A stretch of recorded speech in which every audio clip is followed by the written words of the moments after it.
ಎಲ್ಲರಿಗೂ ನಮಸ್ಕಾರ. ನಾನು Somu Lamani, Shri Vishwashakti natural healing centre. ನಿನ್ನೆ ನಾವು ವಿಂಡ್ ಎಲಿಮೆಂಟ್ದು ಗಾಲ್ ಬ್ಲಾಡರ್ ಮೆರಿಡಿಯನ್ ಬಗ್ಗೆ ತಿಳ್ಕೊಂಡಿದ್ದೀವಿ. ಇವತ್ತು ಫೈರ್ ಎಲಿಮೆಂಟ್ ಅಂದರೆ ಬೆಂಕಿ ತತ್ವದ್ದು ಇನ್ ಮೆರಿಡಿಯನ್ ಆದಂಥ ಹಾರ್ಟ್ ಬಗ್ಗೆ ಇವತ್ತಿನ ವಿಚಾರ. ಹಾಗಾಗಿ ನಾನು ಪಿ ಪಿ ಟಿ ಶೇರ್ ಮಾಡ್ತೀನಿ. ಒಂದು ಸಲ ಪಿ ಪಿ ಟಿ ಕಾಣುತ್ತೆ ಅಂದರೆ ನಾನು ನೆಕ್ಸ್ಟ್ ಎಲ್ಲದ್ದು ಮೈಕ್ ಆಫ್ ಮಾಡಿಬಿಡ್ತೀನಿ.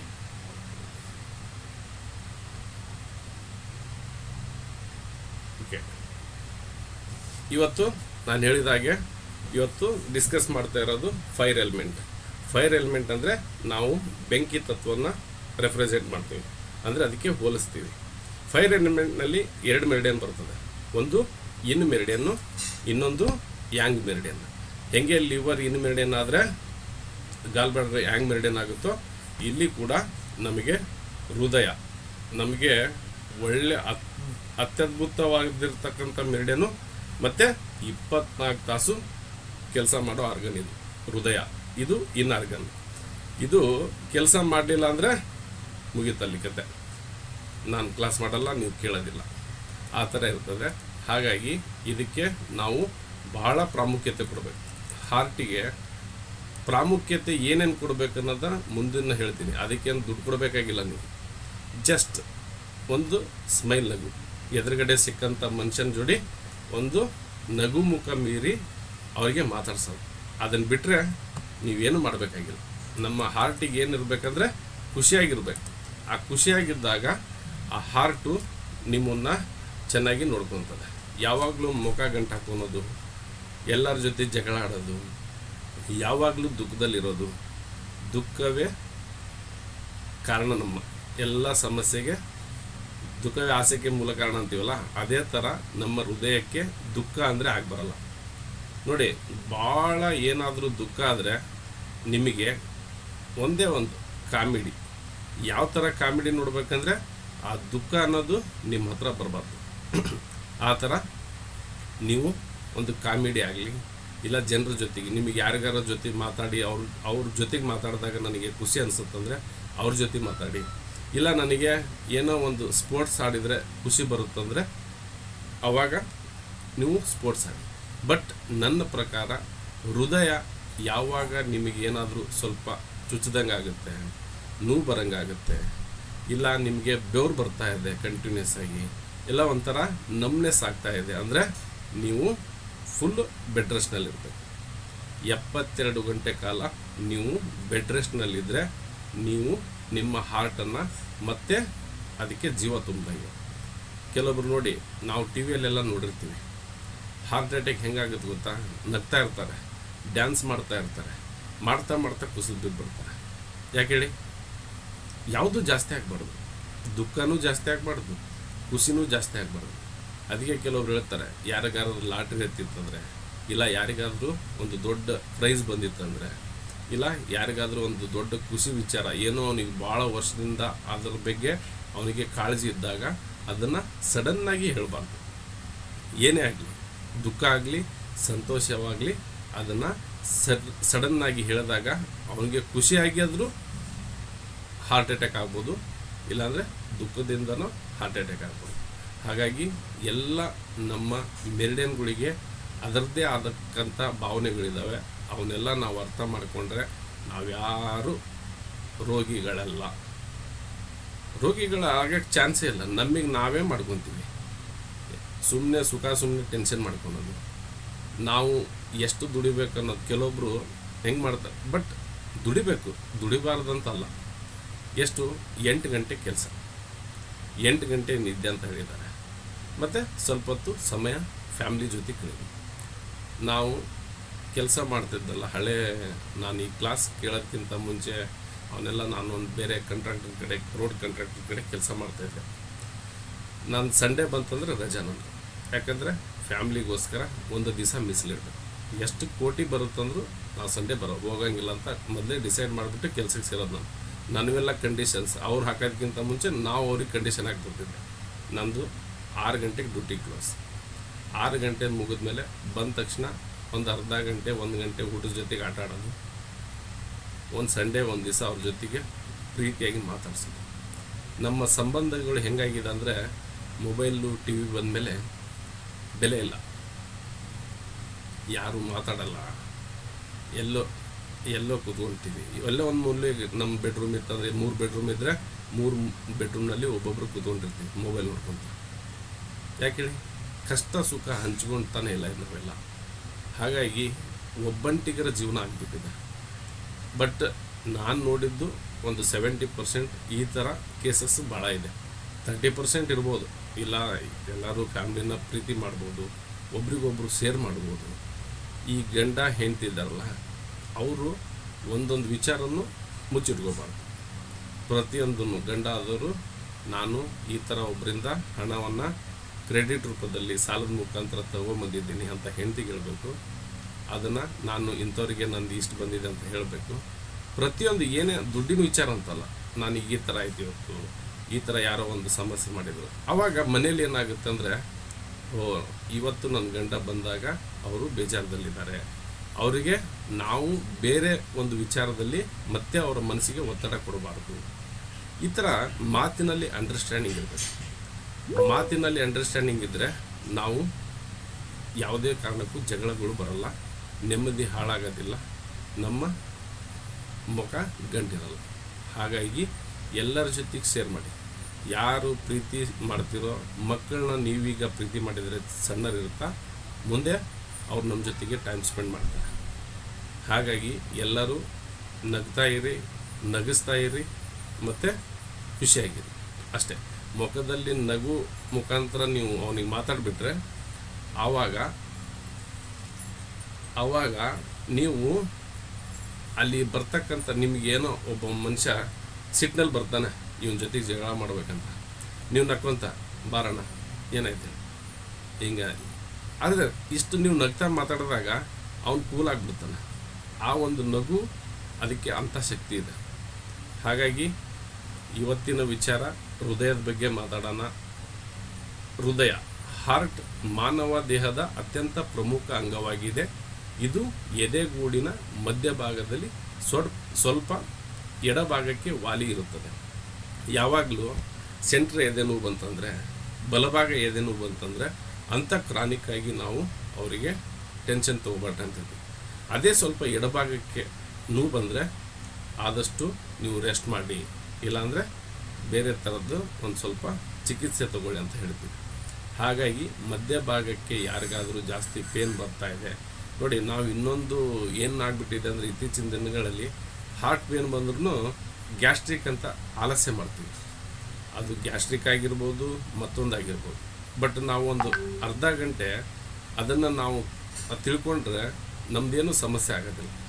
ಹಾಗಾಗಿ ನಾವು ಮೊದಲು ಸಮಸ್ಯೆಯನ್ನು ಅದು ತಪ್ಪು ಸರಿ ಅಂತ ತಿಳ್ಕೊಂಬಿಟ್ರೆ, ಅದು ಸರಿ ಇದ್ದರೆ ನಮಗೆ ಟೆನ್ಷನ್ ಇಲ್ಲ, ಇದು ಹಾರ್ಟ್ ರಿಲೇಟೆಡ್ ಸಮಸ್ಯೆ ಅಲ್ಲ, ಗ್ಯಾಸ್ಟ್ರಿಕ್ಕಿನ ಅಂತ ನಮ್ಮ ತಲೆಯಿಂದ ಹೊರಗೆ ಹೋಗುತ್ತೆ.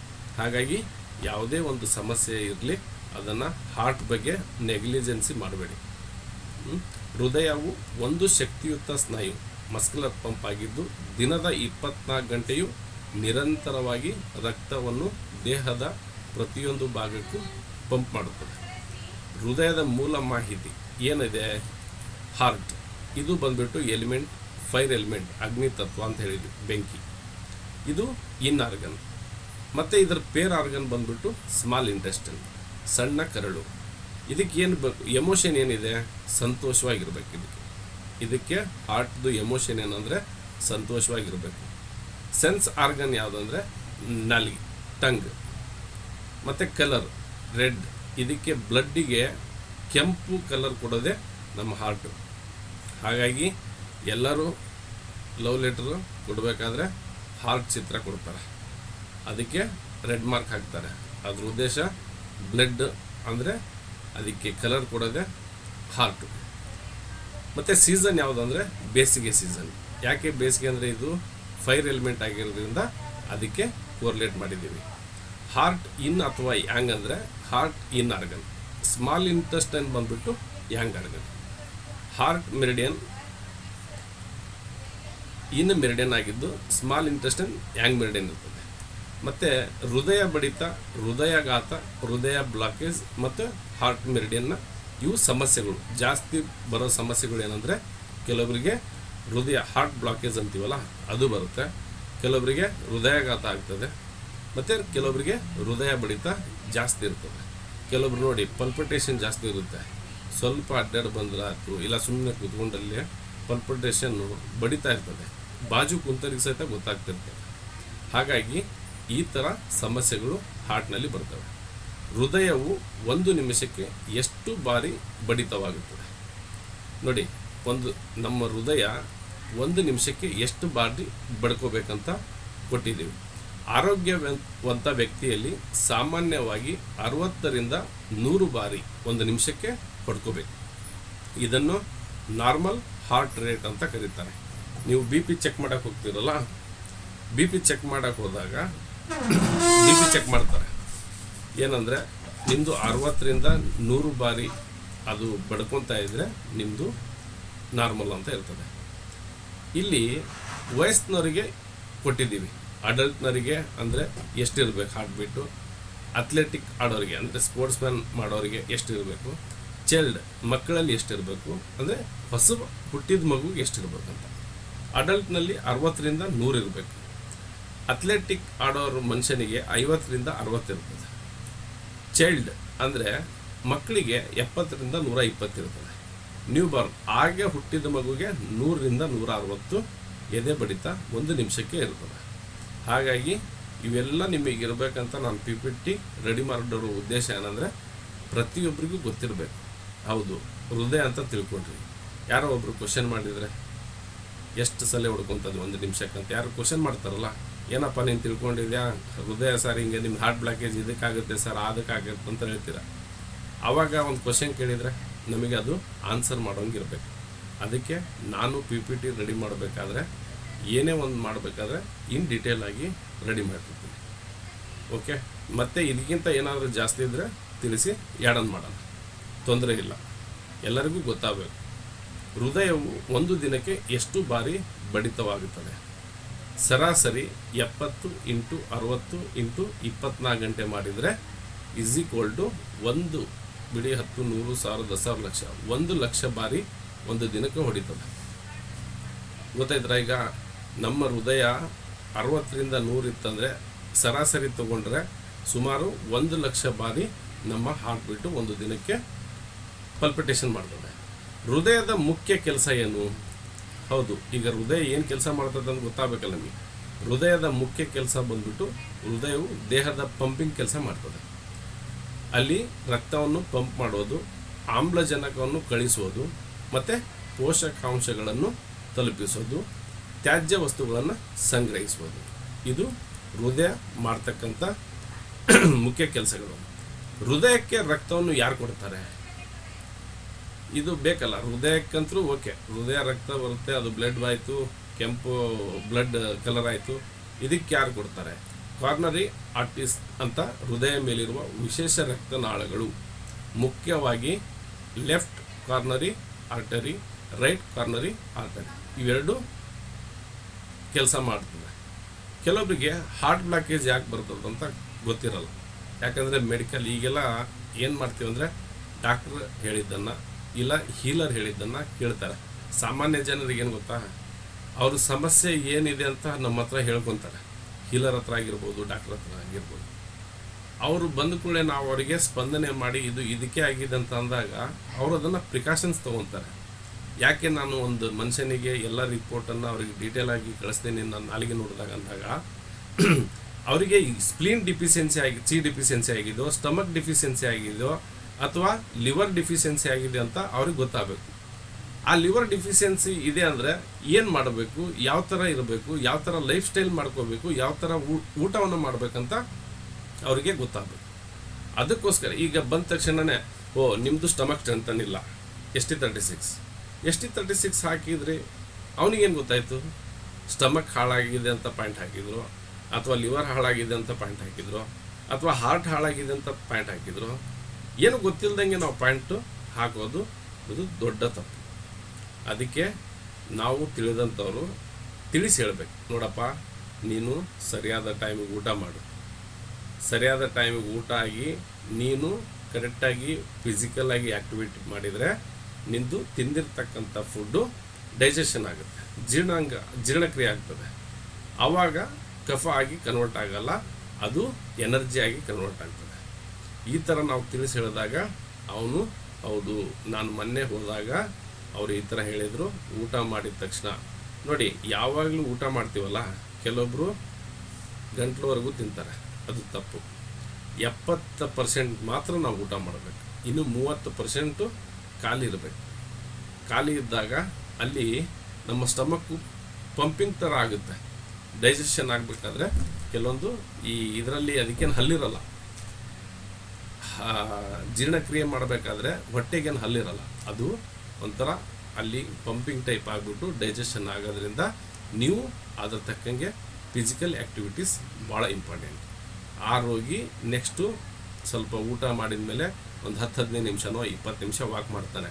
ನನಗೊಬ್ಬ ಹೀಲರ್ ಹೇಳಿದರು, ಇಲ್ಲ ಡಾಕ್ಟ್ರ್ ಹೇಳಿದರು, ಅದಕ್ಕೋಸ್ಕರ ನಾನು ನಡಿಬೇಕು, ಡೈಜೆಷನ್ ಇಂಪ್ರೂವ್ಮೆಂಟ್ ಮಾಡ್ಕೋಬೇಕು, ಇಲ್ಲಾಂದರೆ ಅದು ಡ್ಯಾಂಪ್ ಆಗಿ ಕಫ ಆಗಿ ಲಂಗ್ಸ್ನಲ್ಲಿ ಪ್ರಾಬ್ಲಮ್ ಆಗುತ್ತೆ ಅಂತ ಅವನಿಗೆ ಅರ್ಥ ಆಗುತ್ತೆ. ಅದಕ್ಕೆ ಯಾರೇ ನನ್ನ ಕಡೆ ಪೇಷಂಟ್ ಬಂದರೆ ಅವ್ನು ಫಿಸಿಕಲಾಗಿ ಬರಲಿ, ಆನ್ಲೈನಾಗಿ ಬರಲಿ, ಏನೇ ಬರಲಿ, ನಾನು ಫಸ್ಟ್ ಅವನಿಗೆ ನೋಡಪ್ಪ ಇಷ್ಟು ನನ್ನ ಕಂಡೀಷನ್ಸ್ ಇದ್ದಾವೆ, ನಾನು ಅರ್ಧ ಗಂಟೆ ಮಾತಾಡಿದರೆ ದುಡ್ಡಿಲ್ಲ, ಆದರೆ ನೀನು ನನ್ನ ಕಡೆ ಟ್ರೀಟ್ಮೆಂಟ್ ತೊಗೊಂಡ್ರೆ ಮಾತ್ರ ದುಡ್ಡು ಅಂತ ಹೇಳ್ತೀವಿ. ನನ್ನ ಕಡೆ ಇದೇ ಥರ ಫುಡ್ ಸ್ಟೈಲ್ ಇರಬೇಕು, ಇದೇ ಥರ ಲೈಫ್ ಸ್ಟೈಲ್ ಇರಬೇಕು, ನಾನು ಇಷ್ಟಲ್ಲೇ ಮಾಡಿದರೆ ನಾನು 8-10 ಸಲ ನೀವು ತೋರಿಸ್ಕೋಬೇಕು, ಇವೆಲ್ಲ ಮಾಡ್ತೀನಿ ಅಂದರೆ ನೀನು ನನ್ನ ಕಡೆ ಟ್ರೀಟ್ಮೆಂಟ್ ತೊಗೋಬೇಕು. ಇಲ್ಲಾಂದರೆ ನೀನು ನಿನ್ನ ಹತ್ರ ಇರು, ನಾನು ನನ್ನ ಹತ್ರ ಇರ್ತೀನಿ. ನಾನು ಅವನಿಗೆ ಟ್ರೀಟ್ಮೆಂಟ್ ಕೊಟ್ಟು ಒಂದು ದಿವ್ಸಕ್ಕೆ ಬರಲಿಲ್ಲ ಅಂದಾಗ ಅವನು ಸೋಮು ಬಿಡಿ ಸರ್ ಕಲರ್ ಥೆರಪಿ ಹಾಕ್ತಾನಂತೆ, ಒಂದು ತೂರು ಉಪಯೋಗಿಲ್ಲ. ಇವನು ಒಂದು ಸಲಿಗೆ ನಾವು ದೇವ್ರಾಗಕ್ಕೆ ಸಾಧ್ಯನೇ ಇಲ್ವಲ್ಲ. ಹಂಗೆ ದೇವ್ರಾಗಿದ್ದರೆ ನನ್ನ ಮನೆ ಮುಂದೆ 1000 ಜನ ಕ್ಯೂ ನಿಂತ್ಬಿಡ್ತಿದ್ರು. ಹಾಗಾಗಿ ತಿಳಿಸೇಳಿ, ನಾವೇನು ಅವ್ನು ಬಂದ್ರೇ ನಮ್ಮ ಜೀವನ ನಡೀತದಂತಲ್ಲ, ಅವ್ನು ಬರದೇ ಇದ್ದರೂ ನಮ್ಮ ಜೀವನ ನಡೀತದೆ. ಬಟ್ ಅವನು ಒಬ್ಬನು 10 ಜನಕ್ಕೆ ಹೇಳ್ತಾನೆ, ಇಲ್ಲ ಸರ್ ಕಲರ್ ಥೆರಪಿ ಒಂಚೂರು ಉಪಯೋಗ ಇಲ್ಲ, ಕೆಲಸನೇ ಆಗಲ್ಲ ಸರ್, ನಾನು ನೋಡಿದ್ದೀನಲ್ಲ ಅಂತಾರೆ. ಒಂದು ಸಲಿಗೆ ಆಗಲ್ಲ. ಬಟ್ ಆಸ್ಪತ್ರೆಯಲ್ಲಿ ಹಂಗಲ್ಲ. ಇವತ್ತು ಒಂದು ಆಸ್ಪತ್ರೆಗೆ ಹೋಗಿರ್ತಾನೆ, 2 ದಿವಸ ನೋಡ್ತಾನೆ, ಹುಷಾರಾಗಲಿಲ್ಲ ಅಂದರೆ ಬೇರೆ ಆಸ್ಪತ್ರೆಗೆ ಹೋಗ್ತಾನೆ. ಆವಾಗ ಮೆಡಿಕಲ್ ಡಿಪಾರ್ಟ್ಮೆಂಟು ಡಾಕ್ಟ್ರು ಸರಿ ಇಲ್ಲ ಅಂತ ಹೇಳಲ್ಲ ಅವನು, ಇಲ್ಲಿ ಟ್ರೀಟ್ಮೆಂಟ್ ಸರಿಯಾಗಿ ಕೊಟ್ಟಿಲ್ಲ ಅಂದ್ಬಿಟ್ಟು ಹೋಗ್ತಾನೆ. ನಮ್ಮ ಹತ್ರ ಹಂಗಲ್ಲ. ಯಾಕೆ ಹೇಳಿ, ನಾವು ಏನು ಸುಮ್ಮನೆ ಬಿದ್ದಿರ್ತೀವಲ್ಲ, ಒಂದ್ಸಲ ನೋಡಿಬಿಟ್ಟು ಇಲ್ಲ ಸರ್ ಕಲರ್ ಥೆರಪಿ ಯಾವ ಕಾರಣಕ್ಕೂ ವರ್ಕ್ ಆಗಲ್ಲ. ಯಾರಿಗೆ ಹುಷಾರಾಗಬೇಕಂತ ನನ್ನ ಕಡೆ ಯಾರು ಕರೆಕ್ಟಾಗಿ ಬರ್ತಾರೆ ಗೊತ್ತಾ, ಒಂದು ನೀ ಪೇನ್ನವರು, ಒಂದು ಶುಗರ್ ಪೇಷಂಟ್ನವರು, ಕೆಲವೊಂದು ಕ್ರಾನಿಕ್ ಡಿಸೀಸಸ್ ಇದ್ದವ್ರು ಮಾತ್ರ ನನ್ನ ಕಡೆ ಟ್ರೀಟ್ಮೆಂಟಿಗೆ ಬರೋದು. ಅವರಿಗೆ ಎಲ್ಲ ಸುತ್ತಾಡಿ ಟ್ಯಾಬ್ಲೆಟ್ ನುಂಗಿ ಬೇಜಾರಾಗಿಬಿಟ್ಟಿರ್ತದೆ. ಲಾಸ್ಟಿಗೆ ದೇವರ ದಯದಿಂದ ಇವನ ಕಡೆನಾರು ಆರಾಮಾಗಲಿ ಅಂತ ಬರ್ತಾರೆ, ಅಂಥವ್ರು ಮಾತ್ರ. ಮತ್ತು ಟ್ರೀಟ್ಮೆಂಟ್ ಮಾಡಬೇಕಾದ್ರೆ ಯಾರೂ ಒತ್ತಾಯಪೂರ್ವಕವಾಗಿ ಮಾಡಬೇಡಿ. ಯಾರಿಗೇ ಆಗಲಿ, ನಾನು ನನ್ನ ಮನೆಯಲ್ಲಿ ನಮ್ಮ ತಂದೆ ತಾಯಿಗಾಗಲಿ ನನ್ನ ಹೆಂಡತಿಗಾಗಲಿ ಅವ್ರು ಹೇಳೋ ತನಕ ಬಾಯಿ ಬಿಡೋ ತನಕ ನಾನು ಟ್ರೀಟ್ಮೆಂಟ್ ಮಾಡಲ್ಲ. ಅವ್ರು ಬೇಕಾದ್ರೆ ಅಲ್ಲೇ ನರಳಾಡ್ತಿರ್ಲಿ, ತಲೆನೋವು ಹತ್ರ ನರಳಾಡ್ತಿದ್ದಿರಲಿ, ಏನು ತೊಂದರೆ ಇಲ್ಲ, ಆದರೆ ನಾನು ಟ್ರೀಟ್ಮೆಂಟ್ ಮಾಡಲ್ಲ. ಇದು ನನ್ನ ಪಾಲಿಸಿ. ಯಾಕಂದರೆ ಅವ್ರಿಗೆ ಇಂಟ್ರೆಸ್ಟ್ ಇಲ್ಲ ಅಂದರೆ ನಾನು ಟ್ರೀಟ್ಮೆಂಟ್ ಮಾಡಿ ಏನು ಉಪಯೋಗ? ಅವ್ನ ಮೈಂಡ್ಸೆಟ್ನಲ್ಲಿ ಕೂತ್ಕೊಂಡ್ಬಿಡುತ್ತೆ, ಇವನೇನು ಕಲರ್ ಥೆರಪಿ ಬಿಡಿ ಸರ್ ಅಂತ ದೊಡ್ಡ MBBS ಡಾಕ್ಟ್ರಿಗೆ MD ಡಾಕ್ಟ್ರಿಗೆ ಆಗಿಲ್ಲ, ಇವನೇನು ಮಾಡ್ತಾನೆ ಅನ್ನೋ ಒಂದು ಮನೋಭಾವನೆ ಮನುಷ್ಯನಲ್ಲಿ ಉಳ್ಕೊಂಡ್ಬಿಟ್ಟಿರ್ತದೆ. ಅದಕ್ಕೆ ನೀವು ಯಾರಿಗೂ ಒತ್ತಾಯಪೂರ್ವಕವಾಗಿ ಟ್ರೀಟ್ಮೆಂಟ್ ಕೊಡಬೇಡಿ. ಇಂಟ್ರೆಸ್ಟಾಗಿ ಬಂದ ಕೊಡಿ, ಅವನ ಹತ್ರ ದುಡ್ಡಿಲ್ಲ ಅಂದರೂ ಫ್ರೀ ಮಾಡಿಕೊಡ್ರಿ, ಅವ್ನು ಹುಷಾರಾದ್ಮೇಲೆ ಇನ್ನೊಂದು ಜನಕ್ಕೆ ಕಳಿಸ್ತಾನೆ. ಓಕೆ, ಟಾಪಿಕ್ ಬರೋಣ. ಹಾರ್ಟ್ ಬ್ಲಾಕೇಜ್ ಎಂದರೇನು? ಸರಳ ಉದಾಹರಣೆಯಾಗಿ ಹೇಳ್ತಿದ್ದೀವಿ. ನೀರಿನ ಪೈಪಿನಲ್ಲಿ ಮಣ್ಣು ಸಿಲುಕಿದರೆ ನೀರು ಕಡಿಮೆ ಬರುತ್ತದೆ. ಅದೇ ರೀತಿ ರಕ್ತನಾಳಗಳಲ್ಲಿ ಕೊಬ್ಬು, ಕ್ಯಾಲ್ಸಿಯಂ, ಕೊಲೆಸ್ಟ್ರಾಲ್ ಜಮೆಯಾಗಿದ್ದರೆ ಹಾರ್ಟ್ ಬ್ಲಾಕೇಜ್ ಆಗುತ್ತದೆ. ಸಿಂಪಲ್ ಆಗಿ ಹೇಳ್ಬೇಕಂದ್ರೆ ಇಲ್ಲಿ ರಕ್ತ ದಪ್ಪ ಆಗಿರ್ತದೆ. ಯಾಕಂದರೆ ಒಂದು ಅರ್ಧ ಇಂಚ್ ಪೈಪ್ನಲ್ಲಿ ಅರ್ಧ ಇಂಚಿಗೆ ಎಷ್ಟು ಹೋಗಬೇಕೋ ಅಷ್ಟು ಇರುತ್ತೆ. ಅದ್ರ ಬಿಟ್ಟು ನೀವು ಜಾಸ್ತಿ ದಪ್ಪ ಇರೋದು ಹಾಕಿದರೆ ಹೋಗುತ್ತಾ? ಹೋಗಲ್ಲ. ಅದೇ ಥರ ಹಾರ್ಟ್ ಬ್ಲಾಕೇಜ್ನವರಿಗೆ ನಾವು ಸುಮಾರು ಜನಕ್ಕೆ ಟ್ರೀಟ್ಮೆಂಟ್ ಕೊಟ್ಟಿದ್ದೀವಿ, ಅದು ಕ್ಯೂರ್ ಆಗಿದೆ. ನಮ್ಮ ನಾಗರಾಜ್ ಸರು ಆಮೇಲೆ ಸ್ವಲ್ಪ ನಮ್ಮದು 5 ನಿಮಿಷ ಏನು ಬ್ರೇಕ್ ಇರುತ್ತೆ, 5-10 ನಿಮಿಷ, ಅದರಲ್ಲಿ ಸ್ವಲ್ಪ ನಿಂಬೆಹಣ್ಣಿನ ಬಗ್ಗೆ ತಿಳಿಸ್ತಾರೆ. ನಾನು ಮಾತಾಡಿದ್ದೀನಿ. ಯಾಕಂದರೆ ಈಗ ಲಿವರ್ ಗಾಲ್ಬ್ಲಾಡರ್ ಮೆರಿಡಿಯನ್ ಆಯ್ತಲ್ಲ, ಸ್ವಲ್ಪ ನಿಂಬೆಹಣ್ಣಿನ ಬಗ್ಗೆ ಅದನ್ನು ಹೆಂಗೆ ಟ್ರೀಟ್ ಮಾಡ್ಕೋಬೋದು, ಗಾಲ್ಬ್ಲಾಡರ್ ಮೆರಿಡಿಯನ್ ಮತ್ತು ಲಿವರ್ ಮೆರಿಡಿಯನ್ ಅಂತ. ಹಾಗಾಗಿ ಇವತ್ತು ಬ್ರೇಕ್ ಅವ್ರ ಜೊತೆಗೆ ಮಾಡ್ಕೊಳ್ಳಿ, ಮಾತಾಡಿ ಏನೇ ವಿದ್ಯೆ ಇರಲಿ ನೀವು ನನಗೆ ಫೋನ್ ಮಾಡಿ, ಸರ್ ನನ್ನೊಂದು ಏನೋ ಹೊಸದಾಗಿ ಇದೆ ಸರ್ ಅದನ್ನು ಹೇಳ್ತೀನಿ ಅಂದರೆ ಆರೋಗ್ಯದ ವಿಚಾರವಾಗಿ ಹೇಳಿ. ಮತ್ತು ಮುಂದಿನ ದಿನಗಳಲ್ಲಿ ನಾವು ಫುಡ್ ಬಗ್ಗೆ ಯಾರು ಆರ್ಗ್ಯಾನಿಕ್ ಬೆಳೀತೀರಿ ಅವ್ರ ಬಗ್ಗೆ ಕೂಡ ಡಿಸ್ಕಸ್ ಮಾಡೋಣ. ಇಲ್ಲಿ ನನಗೆ ₹1 ಲಾಭ ಬೇಡ, ನಿಮಗೆ ಡೈರೆಕ್ಟಾಗಿ ಸಿಗಬೇಕು, ನನ್ನ ವೇದಿಕೆ ಅದಕ್ಕೆ ಮಾದರಿ ಆಗಿರಬೇಕು, ಅಷ್ಟೇ ನನ್ನ ವಿಚಾರ. ಅಕ್ಕಿ ಕೊಡ್ತಾರೆ ಅದರಿಂದ ನನಗೆ ಲಾಭ ಬೇಕು, ನಾಗರಾಜ್ ಸರ್ ಲಿಂಬೆಹಣ್ಣು ಕ್ಲಾಸ್ ಮಾಡ್ತಾರೆ ಅದರಿಂದ ನನಗೆ ಬೇಕು ಕಮಿಷನ್ ಬೇಕು, ಬೇಡ. ಸಾಕು, ನನಗೆ ನೀವು ಈಗೇನು ಕೊಡ್ತಾ ಇದ್ದೀರಿ ಅಷ್ಟು ನನ್ನ ಜೀವನಕ್ಕೆ ಸಾಕು, ಅದಕ್ಕಿಂತ ಜಾಸ್ತಿ ಆಸೆ ಬೇಡ. ಆಸೆಯ ದುಃಖಕ್ಕೆ ಕಾರಣ. ಹಾಗಾಗಿ ನಾವು ದುಃಖನೂ ಮಾಡೋಂಗಿಲ್ಲ, ಆಸೆನೂ ಪಡೋಂಗಿಲ್ಲ, ಇದ್ದಿದ್ರಲ್ಲಿ ಸಂತೋಷವಾಗಿರೋಣ. ಹಾರ್ಟ್ ಬ್ಲಾಕೇಜ್ ಇದ್ದವರು ಭಾಳ ಸಿಂಪಲ್ಲಾಗಿ ನೀವು ಫಿಸಿಕಲ್ ಆ್ಯಕ್ಟಿವಿಟೀಸ್ ಮಾಡಿದರೆ ಕ್ಲಿಯರ್ ಆಗುತ್ತೆ. ಅದಕ್ಕೆ ಸ್ಟಂಟ್ ಹಾಕ್ಸ್ಕೊಂಬಂದರೆ ಅದು ತಾತ್ಕಾಲಿಕ. ಹಾಗಾಗಿ ದಯವಿಟ್ಟು ಯಾರಾದರೂ ನಿಮ್ಮ ಮನೆಯಲ್ಲಿ ನಿಮ್ಮ ಆಜು ಬಾಜು ಅವ್ನು ಇಂಟ್ರೆಸ್ಟೆಡ್ ಇದ್ದು ಯಾರಾದರೂ ಒಂದ್ಸಲ ಹೇಳಿ, ಅವ್ರಿಗೆ ಗೊತ್ತಿರಲ್ಲ ನೀವೇನು ಟ್ರೀಟ್ಮೆಂಟ್ ಮಾಡ್ತಾಯಿದ್ದೀರಂತ. ಇಲ್ಲ ನನಗೆ ಬಲಗಡೆ ನೀ ಪೇನ್ ಬರ್ತಾಯಿದೆ, ಯಾವಾಗ ಹಾರ್ಟ್ ಬ್ಲಾಕೇಜ್ ಥರ ಅಂತ ಹೇಳಿದ್ದಾರೆ ಡಾಕ್ಟ್ರ್ ಅಂದಾಗ, ನೋಡಪ್ಪ ನಮ್ಮ ಹತ್ರ ಟ್ರೀಟ್ಮೆಂಟ್ ಇದೆ ಮಾಡ್ಕೊತೀಯಾ ಅಂತ ಕೇಳಿ. ಆಯಿತು ಸರಿ ಮಾಡಿರಿ ಅಂದಾಗ ನೀವು ಮಾಡಿ, ಇಲ್ಲಾಂದರೆ ಗೊತ್ತಾಯಿಲ್ಲ. ಓಕೆ, ಹಾರ್ಟ್ ಬ್ಲಾಕೇಜ್ ಆಗುತ್ತದೆ. ಹಾರ್ಟ್ ಬ್ಲಾಕೇಜ್ ಏಕೆ ಆಗುತ್ತದೆ ಅಂದರೆ ನೋಡಿ, ಕೊಲೆಸ್ಟ್ರಾಲ್, ಕೆಟ್ಟ ಕೊಲೆಸ್ಟ್ರಾಲ್, LDL ಇವೆಲ್ಲ ಟೆಸ್ಟ್ ಮಾಡಿಸ್ತಾರೆ, ಆವಾಗಲೇ ಗೊತ್ತಾಗೋದು ಅವ್ರಿಗೂ ಡಾಕ್ಟ್ರುಗಳಿಗೆ. ನೋಡಿದ ತಕ್ಷಣವೇ ಕೊಲೆಸ್ಟ್ರಾಲ್ ಇವರಿಗೆ ಹಾರ್ಟ್ ಬ್ಲಾಕೇಜ್ ಇದೆ ಅಂತ ಯಾರು ಹೇಳಲ್ಲ, ಇವಾಗ ಅವರು ಟೆಸ್ಟ್ ಮಾಡಿದಾಗ ಗೊತ್ತಾಗುತ್ತೆ. ಮತ್ತು ಇನ್ನೊಂದೇನೆಂದರೆ ಡಯಾಬಿಟಿಸ್, ಸಕ್ಕರೆ ಹೆಚ್ಚಾದರೆ ನೋಡಿ, ಸಕ್ಕರೆ ಹೆಚ್ಚಾಗಿರೋದಕ್ಕೆ ಯಾಕೆ ಆಗುತ್ತಂತ ಒಂದು ಉದಾಹರಣೆ ಕೊಡ್ತೀನಿ. ಈಗ ನಾವು ಸಕ್ಕರೆ ಪಾನಕ ಮಾಡ್ತೀವಿ, ಅದು ಬಿಟ್ಟಂಗೆ ಏನಾಗುತ್ತೆ, ದಪ್ಪ ಆಗುತ್ತಲ್ಲ. ಅದೇ ಥರ ನಮ್ಮ ಸಕ್ಕರೆ ಮಟ್ಟ ಹೆಚ್ಚಾದಾಗ ಬ್ಲಡ್ಡು ದಪ್ಪ ಆಗುತ್ತೆ. ಹೈ BP, ಸುಮ್ಮನೆ ಟೆನ್ಷನ್ ಮಾಡ್ಕೊಳ್ಳೋದು. ನಾನು ನೋಡಿದೆ ಆ ಧಾರಾವಾಹಿ ನೋಡೋರು ಮಾತ್ರ ನಂಬರ್ 1. ನಮ್ಮ ತಾಯಾರು ನೋಡ್ತಾರೆ, ನಾನು ನಮ್ಮ ತಾಯಾರಿಗೆ ಬೈತೀನಿ. ಅವರಿಲ್ಲೇ ಕೂತ್ಕೊಂಡು ನಾಳೆ ಅವ್ರು ಏನಾಗ್ತದಂತ ಇವ್ರು ಇಲ್ಲೇ ವಿಚಾರ ಮಾಡ್ತಿರ್ತಾರೆ. ಹಾಗಾಗಿ ರಕ್ತದ ಒತ್ತಡ ಏನಕ್ಕಂದರೆ ಸುಮ್ಮನೆ ಟೆನ್ಷನ್ ಮಾಡ್ಕೊಳೋದು, ಸುಮ್ಮನೆ ಒತ್ತಡ ತಡ್ಕೊಳೋದು ಮಾಡಬೇಡಿ. ಸ್ಮೋಕಿಂಗ್, ಧೂಮಪಾನ, ಅದು ಕೂಡ ಪ್ರಾಬ್ಲಮ್ ಆಗುತ್ತೆ. ಆಲ್ಕೋಹಾಲ್, ಮದ್ಯಪಾನ ಮಾಡೋದ್ರಿಂದ, ಮತ್ತು ಸ್ಟ್ರೆಸ್, ಅತಿಯಾದ ಒತ್ತಡ, ಮತ್ತು ಒಬೆಸಿಟಿ ಇರೋರಿಗೆ ಜಾಸ್ತಿ ಪ್ರಾಬ್ಲಮ್ ಆಗುತ್ತೆ. ಹಾಗಾಗಿ ನೀವು ಎಕ್ಸಸೈಸ್ ಮಾಡಿ, ನೀವು ಬಾಡಿನ ಕಡಿಮೆ ಮಾಡಿ. ಇದರಿಂದ ಒಬೆಸಿಟಿ ಇದು ಒಂದಕ್ಕೆ ಅಂತಲ್ಲ, ಮೊಣಕಾಲಿಂದ ಹಿಡಿದು ಹಿಂಬಡಿ ನೋವಿಂದ ಹಿಡಿದು ಪ್ರತಿಯೊಂದು ಕೂಡ ಸಮಸ್ಯೆ ಆಗುತ್ತೆ. ಹಾಗಾಗಿ ಜಾಸ್ತಿ ಎಕ್ಸಸೈಸ್ ಮಾಡಿ, ಯೋಗ ಮಾಡಿ, ಧ್ಯಾನ ಮಾಡಿ, ಪ್ರತಿಯೊಂದನ್ನು ಮಾಡ್ಕೊತ ಬನ್ನಿ. ಬ್ಲಾಕೇಜ್ ಇದ್ದರೆ ಯಾವೆಲ್ಲ ಲಕ್ಷಣ ಬರ್ತದೆ?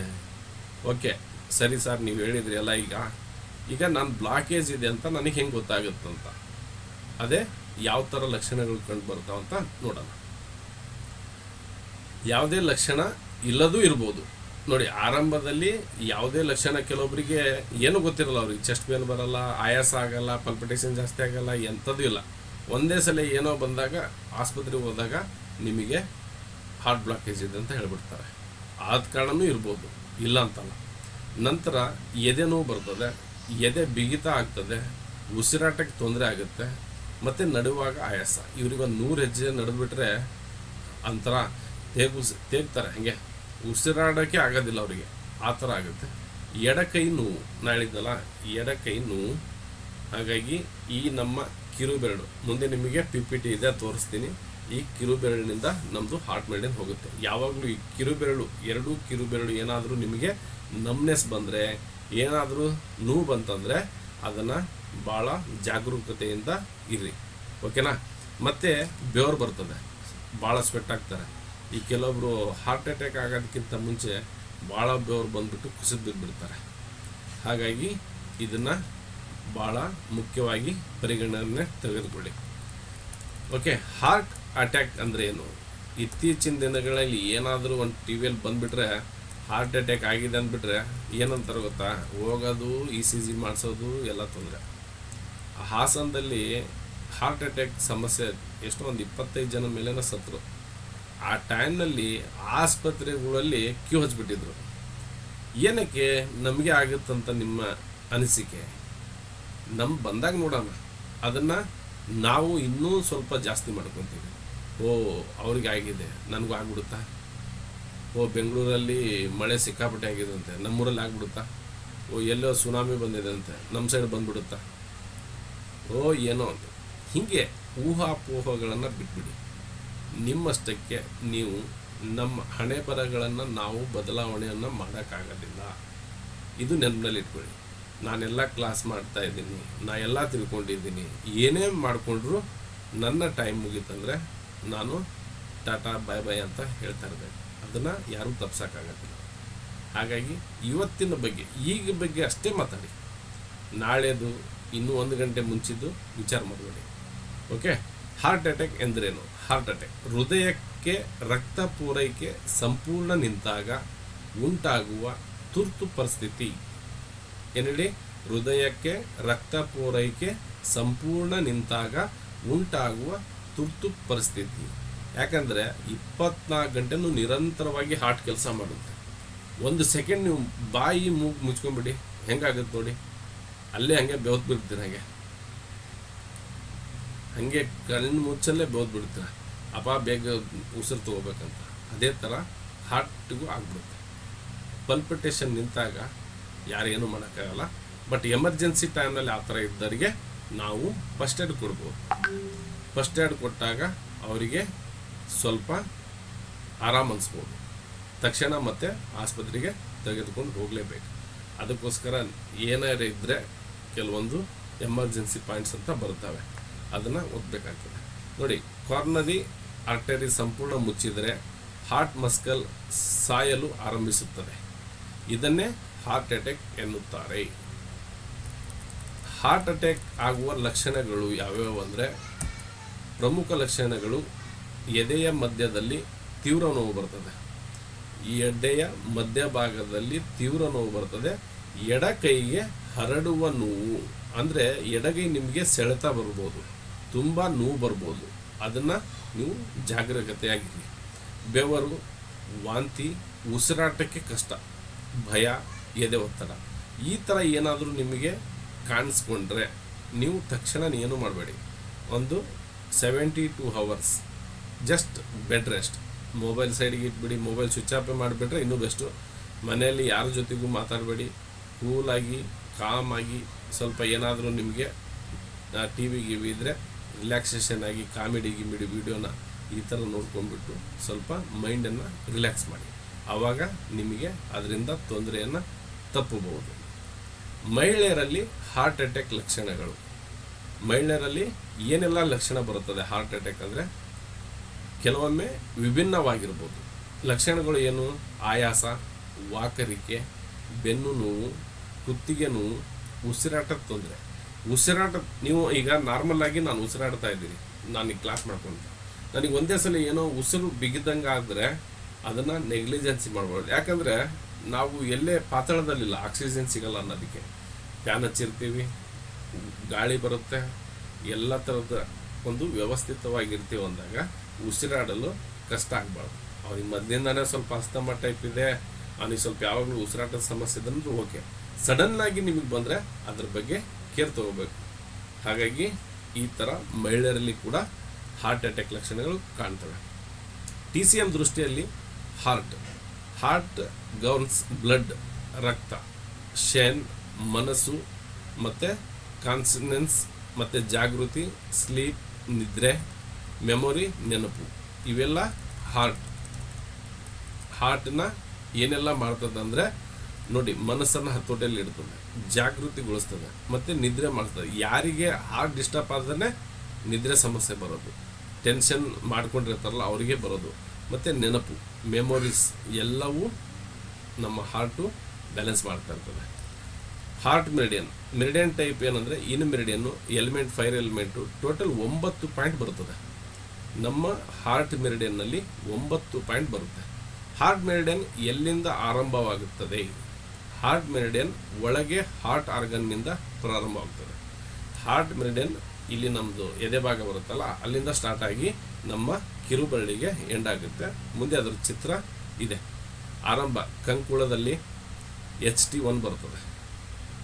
ಮತ್ತು ಕೈ ಒಳಭಾಗ ಮೊಣಕೈ HT3, ಮಣಿಕಟ್ಟು HT7, ಕೈ ಚಿಕ್ಕ ಬೆರಳು ಒಳಭಾಗ HT9. ನೋಡಿ ಈ ಥರ ಬರುತ್ತೆ. ನೋಡಿ ಇಲ್ಲಿಂದ ಸ್ಟಾರ್ಟ್ ಆಗುತ್ತೆ. HT1, HD2 HD3 HD4 HD5 HD7 9, ಇಲ್ಲಿ 9 ಎಂಡ್ ಆಗುತ್ತೆ ಒಳಭಾಗದಲ್ಲಿ. ಹಾಗಾಗಿ ನೀವು ಇಲ್ಲಿ ನಿಮಗೆ ಇದು ಬಲಗೈ ಬರುತ್ತೆ. ಎಡಭಾಗದಲ್ಲಿ ಇಲ್ಲಿ ಹಾರ್ಟ್ ಬರುತ್ತೆ ನೋಡಿ, ಇದು ಸ್ವಲ್ಪ ಜಾಸ್ತಿ ಎಡಭಾಗದಲ್ಲಿದೆ. ಎಡಭಾಗದಲ್ಲಿ ನಿಮಗೆ ಕೈ ನೋವು ಬರೋದು, ನಿಮಗೆ ಉಸಿರಾಟಕ್ಕೆ ಪ್ರಾಬ್ಲಮ್ ಆಗೋದು, ಈ ಥರ ಬಂದರೆ ನೀವು ಸ್ವಲ್ಪ ಜಾಗೃತಿಯಾಗಿರಬೇಕು.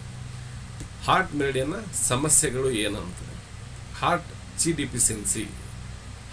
ಚಿ ಡಿಫಿಷಿಯನ್ಸಿ ಅಂದರೆ ಪ್ರಾಣಶಕ್ತಿ ಹರಿವು ಇಲ್ಲ ಅಂದರೆ ಆಯಾಸ ಆಗುತ್ತೆ, ಉಸಿರಾಟ ಕಡಿಮೆ ಆಗುತ್ತೆ.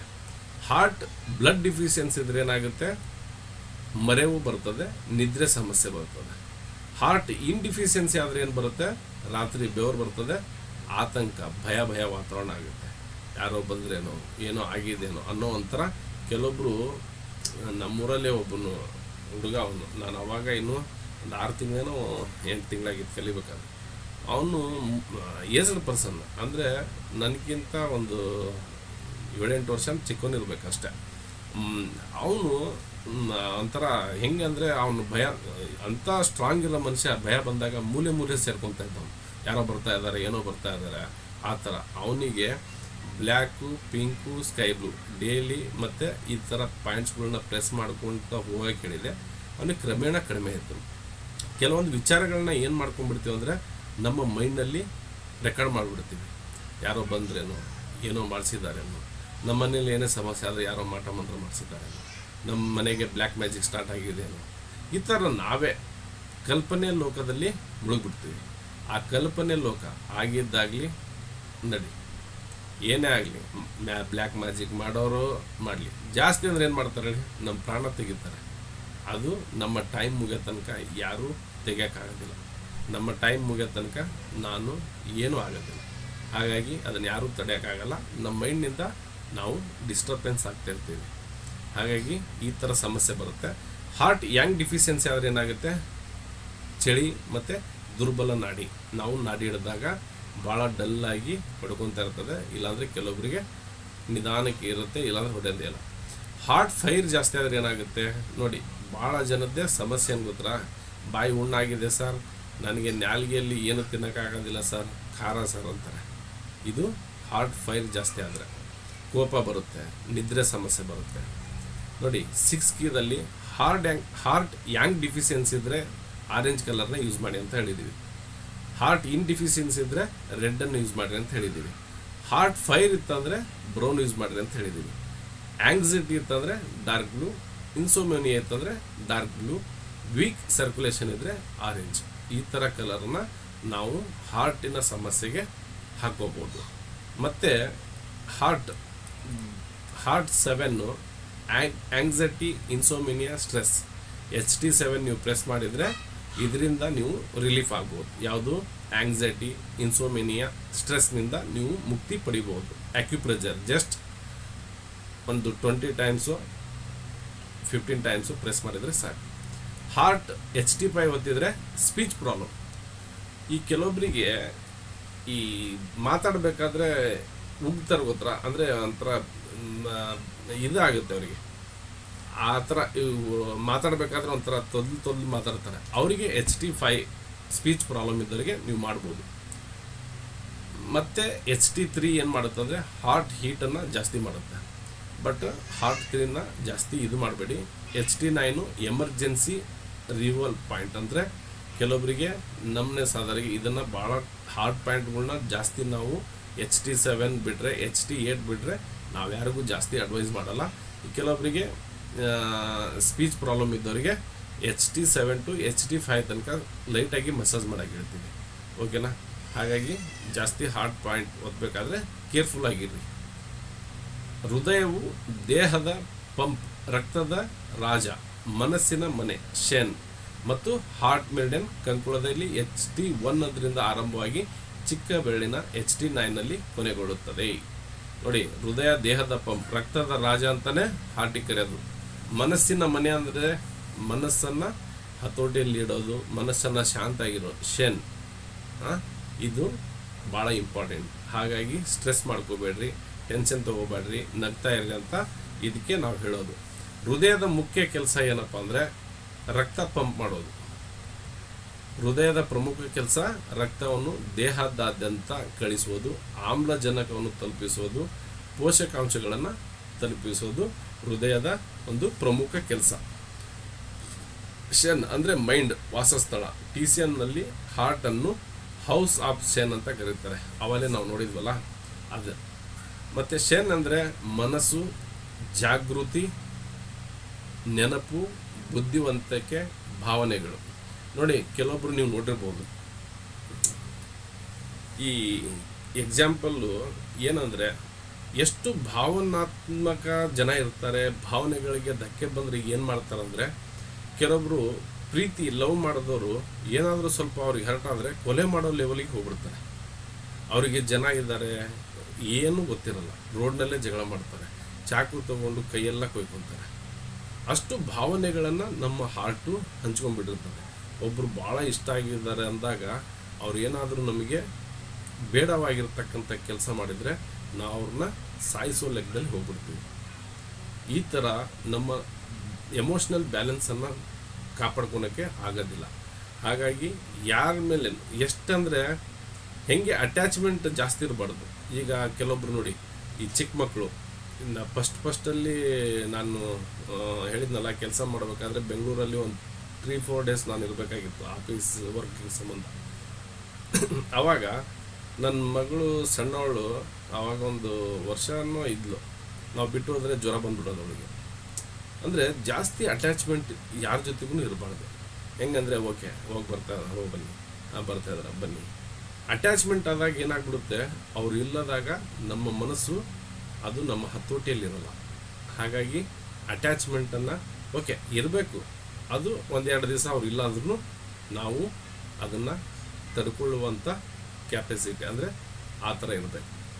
ಓಕೆ, ಗೊತ್ತಾಯ್ತು ಅಂತ ಅನಿಸ್ತದೆ. ನಾನು ಏನು ಸ್ಪೀಡಾಗಿ ಹೇಳ್ತಾ ಇಲ್ಲ ಅಂತ ಅಂದ್ಕೊಂಡಿದ್ದೀನಿ, ನಿಧಾನಕ್ಕೆ ಹೇಳ್ತಾ ಇದ್ದೀನಿ. ಓಕೆ, ಮತ್ತು ರಕ್ತ ಸಂಚಾರ ನಿಯಂತ್ರಣ ಮಾಡ್ತದೆ. ಹಾರ್ಟ್ ಬ್ಲಡ್ ಸರಿಯಾಗದಿದ್ದರೆ ಉತ್ತಮ ನೆನಪು. ಹಾರ್ಟ್ ಬ್ಲಡ್ ಸರಿಯಾಗಿದ್ದರೆ ಏನಾಗುತ್ತೆ ಗೊತ್ತಾ, ಉತ್ತಮ ನೆನಪು, ಉತ್ತಮ ನಿದ್ರೆ, ಶಾಂತ ಮನಸ್ಸು. ಕೆಲವೊಬ್ಬರು ಮಕ್ಕಳಿಗೆ ಓದಿದ ನೆನಪಿಲ್ಲ ಅಂತಾರೆ. ಅದಕ್ಕೆ ಏನು ಕಾರಣ ಅಂತ ಇವಾಗ ಅನ್ನಿಸ್ತಾ ಇರಬೇಕು ನಿಮಗೆ. ನೆನಪಿನ ಶಕ್ತಿ ಚೆನ್ನಾಗಿರ್ತದೆ. ಓಕೆ, ಹಾರ್ಟ್ ಬ್ಲಡ್ ಸರಿಯಾಗಿ ಸರ್ಕ್ಯುಲೇಷನ್ ಆಗ್ತಾ ಇದ್ದರೆ ನಿಮಗೆ ಮೆಮೊರಿ ಪವರ್ ಚೆನ್ನಾಗಿರ್ತದೆ, ನಿಮಗೆ ನಿದ್ರೆ ಚೆನ್ನಾಗಿರ್ತದೆ, ಮನಸ್ಸು ಶಾಂತವಾಗಿರ್ತದೆ, ಯಾರ್ದು ಡಿಸ್ಟರ್ಬೆನ್ಸ್ ಇರಲ್ಲ. ಹಾಗಾಗಿ ಇದನ್ನು ಹಾರ್ಟ್ ಮೆಲಡಿಯನ್ನು 1-2 ಸಲ ನೀವು PPT ನೋಡಿ, ವಿಡಿಯೋಸ್ ನೋಡಿ, ನೀವು ನಿಮ್ಮ ಒಂದೇ ಸಲ ನಿಮಗೆ ಯಾವ ವಿಡಿಯೋನೂ ಅರ್ಥ ಆಗಲ್ಲ.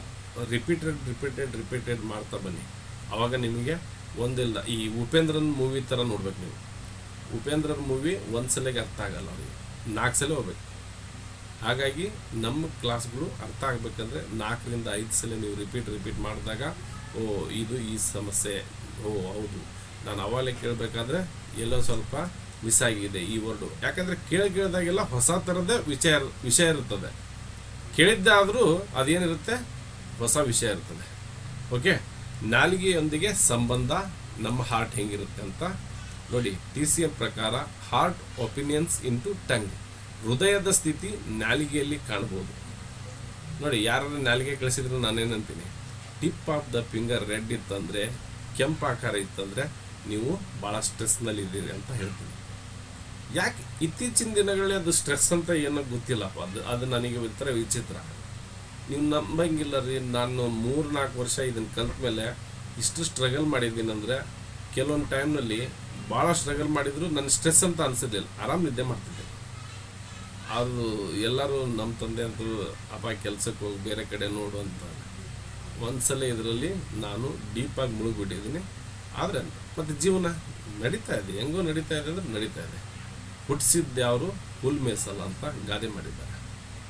ಹುಟ್ಟಿಸಿದ್ದ್ಯಾವರು ಹುಲ್ ಮೇಸಂಗಿಲ್ಲ ಅಂತ ಯಾಕೆ ಗಾದೆ ಮಾಡಿದ್ದಾರೆ ಅಂದರೆ, ನಿನ್ನ ಜೀವನ ನೀನು ಸರಿಯಾಗಿದ್ದರೆ ಯಾರಿಗೂ ಮೋಸ ಮಾಡದೆ, ಯಾರಿಗೂ ಅನ್ಯಾಯ ಮಾಡದೆ, ನ್ಯಾಯ, ನೀತಿ, ಧರ್ಮ ಈ 3 ನೀನು ಕಾಪಾಡಿಕೊಂಡ್ರೆ ಭಗವಂತ ನಿನಗೆ ಎಂದಿಗೂ ಕೈ ಬಿಡೋದಿಲ್ಲ. ಬಟ್ ಭಗವಂತ ಇದಾನಿಲ್ಲ ಅಂತ ನಾನು ನೋಡಿಲ್ಲ. ಬಟ್ ಯಾವುದೋ ಒಂದು ಎನರ್ಜಿ ನಮ್ಮನ್ನು ಎಚ್ಚರ ಮಾಡ್ತಿರ್ತದೆ. ನೀನು ಈ ದಾರಿಗೆ ಹೋಗಬೇಡ, ಈ ದಾರಿಗೆ ಹೋಗು, ಈ ಥರ ಮಾಡಬೇಡ, ಇದಕ್ಕೆ ಹೋಗು. ಬೇರೆಯವ್ರ ಮಾತು ಕೇಳ್ಬೇಡಿ. ಓಕೆ, ಸೋಮು ಸರ್ ಹೇಳಿದ್ದಾರೆ ನಾಳಿಂದ ನಾವು ಎಲ್ಲರೂ ಎಕ್ಸಸೈಸ್ ಮಾಡಬೇಕಂತೆ. ಸೋಮು ಸರ್ ಮಾತು ಬಗ್ಗೆ ನೀವು ಹೇಳಿದ ಮೇಲೆ ಮಾಡಬಾರ್ದು, ಅದು ನಿಮ್ಮ ಮನಸ್ಸಿಗೆ ನಾಟಬೇಕು, ನಿಮ್ಮ ಮನಸ್ಸಿಗೆ ಹೋಗ್ಬೇಕು ಆ ವಿಷಯ. ಇನ್ಮೇಲಿಂದ, ಯಾಕಂದರೆ ಒಂದು ದಿವಸ 2 ದಿವಸ ಅಲ್ಲ. ಫಸ್ಟಿಗೆ ನಾವು ಮೆಡಿಟೇಷನ್ ಮಾಡಬೇಕಾದ್ರೆ ಮೆಡಿಟೇಷನ್ಗಂತೂ ಭಾಳ ಕಷ್ಟ ಇತ್ತು. ಹಂಗಾಗಿ ಈ ಥರ ಸಮಸ್ಯೆಗಳನ್ನು ಬೇರೆಯವ್ರು ಹೇಳಿದಾಗ ಕೇಳಬಾರ್ದು. ನಮ್ಮ ಮನಸ್ಸಿಗೆ, ನಾನು ಫಸ್ಟಿಗೆಲ್ಲ ಮೆಡಿಟೇಷನ್ ಮಾಡಬೇಕಾದ್ರೆ 0 ಸ್ಟೇಟ್ ಮೆಡಿಟೇಷನ್ ಮಾಡಬೇಕು ನಾವು ಹೀಲರ್ಸ್ ಆದವರು. ಯಾಕೆ ಗೊತ್ತಾ, ಅದು ಭಾಳ ಇಂಪಾರ್ಟೆಂಟು. ಯಾರಿಗೆ ಒಂದು ನಾವು ಟ್ರೀಟ್ ಮಾಡ್ತೀವಿ ಅಂದಾಗ ನಾವು ಅವರಿಗೆ 0 ಸ್ಟೇಟ್ ಮೆಡಿಟೇಷನ್ನಲ್ಲಿ ನಾವು ಒಂದು ಥಾಟ್ ಕ್ರಿಯೇಟ್ ಮಾಡಿಬಿಟ್ಟು ಇವನಿಗೆ ಚೆನ್ನಾಗಿ ಹುಷಾರಾಗಲಿಪ್ಪ ಅಂತ ನಾವು ಬೇಡ್ಕೊತೀವಿ. ಅದನ್ನು ಮಾಡಬೇಕಂದ್ರೆ ನನಗೆ 21 ದಿನಗಳ ಕಾಲ ತಣ್ಣೀರಲ್ಲಿ ಸ್ನಾನ, ನನ್ನ ಲೈಫ್ನಲ್ಲೇ ನಾನು ತಣ್ಣೀರು ಸ್ನಾನ ಮಾಡಿರಲಿಲ್ಲ. ಅದನ್ನು ಮಾಡಬೇಕಾದ್ರೆ ಎಷ್ಟು ಕಷ್ಟಪಟ್ಟಿದ್ದೀನಂದರೆ ಒಂದು ದಿವಸ ಎದ್ದೇಳ್ತಿದ್ದೆ, ಮರು ದಿವಸ ಮತ್ತೆ ಎದ್ದೇಳ್ತಿರ್ಲಿಲ್ಲ. ಆ ಥರ ಎಲ್ಲ ಕೆಲವೊಂದು ಮಾಡ್ತಾ ಮಾಡ್ತಾ ಮಾಡ್ತಾ ಈಗ ಅದು ಮತ್ತೆ ರೂಢಿ ಆಗಿಬಿಟ್ಟಿದೆ. ರೂಢಿ ಆಗಿಬಿಟ್ರೆ ಅದು ನಿಮ್ಮ ಲೈಫ್ ಸ್ಟೈಲು 1 ವಾರ 15 ದಿವಸ ಅಷ್ಟೇ ನಿಮಗೆ ಸ್ಟ್ರಗಲ್. ಅದಾದಮೇಲೆ ನೀವು ಅದೇ ದಾರಿಗೆ ಹೋಗ್ತಾ ಇರ್ತೀರ. ಒಂದು ಏನೋ ಮಾಡಬೇಕಂದ್ರೆ ಅದನ್ನು ಕಂಟಿನ್ಯೂಸ್ ಅನಿವಾರ್ಯ. 1 ರಿಂದ 2 ದಿವಸ 3 ದಿವಸ ಪ್ರಾಬ್ಲಮ್ ಅಂದರೆ ಓಕೆ, ಬಟ್ ವಾರದಲ್ಲಿ 1 ದಿವಸ ಮಾಡಿಬಿಟ್ಟು 5-6 ದಿವಸ ನೀವು ಮಲ್ಕೊಂಡ್ಬಿಟ್ರೆ ಅದು ವ್ಯರ್ಥ. ಹಾಗಾಗಿ ನೀವು ಮನಸ್ಸಿನ ಮಾತನ್ನು ಕೇಳಿ, ಬೇರೆಯವ್ರ ಮಾತು ಕೇಳಿ ನಿಮ್ಮ ಮನಸ್ಸನ್ನು ಹತೋಟಿಯಲ್ಲಿ ಇಡಿ. ಓಕೆ, ಹಾರ್ಟ್ ಕಡಿಮೆ ಆದಾಗ ಏನಾಗುತ್ತೆ, ಹಾರ್ಟ್ ಹೀಟ್ ಹೆಚ್ಚಾದಾಗ ಏನಾಗುತ್ತೆ, ಮನಸ್ಸು ಅಶಾಂತವಾಗ್ತದೆ, ನಿದ್ರೆ ಸಮಸ್ಯೆ ಬರ್ತದೆ.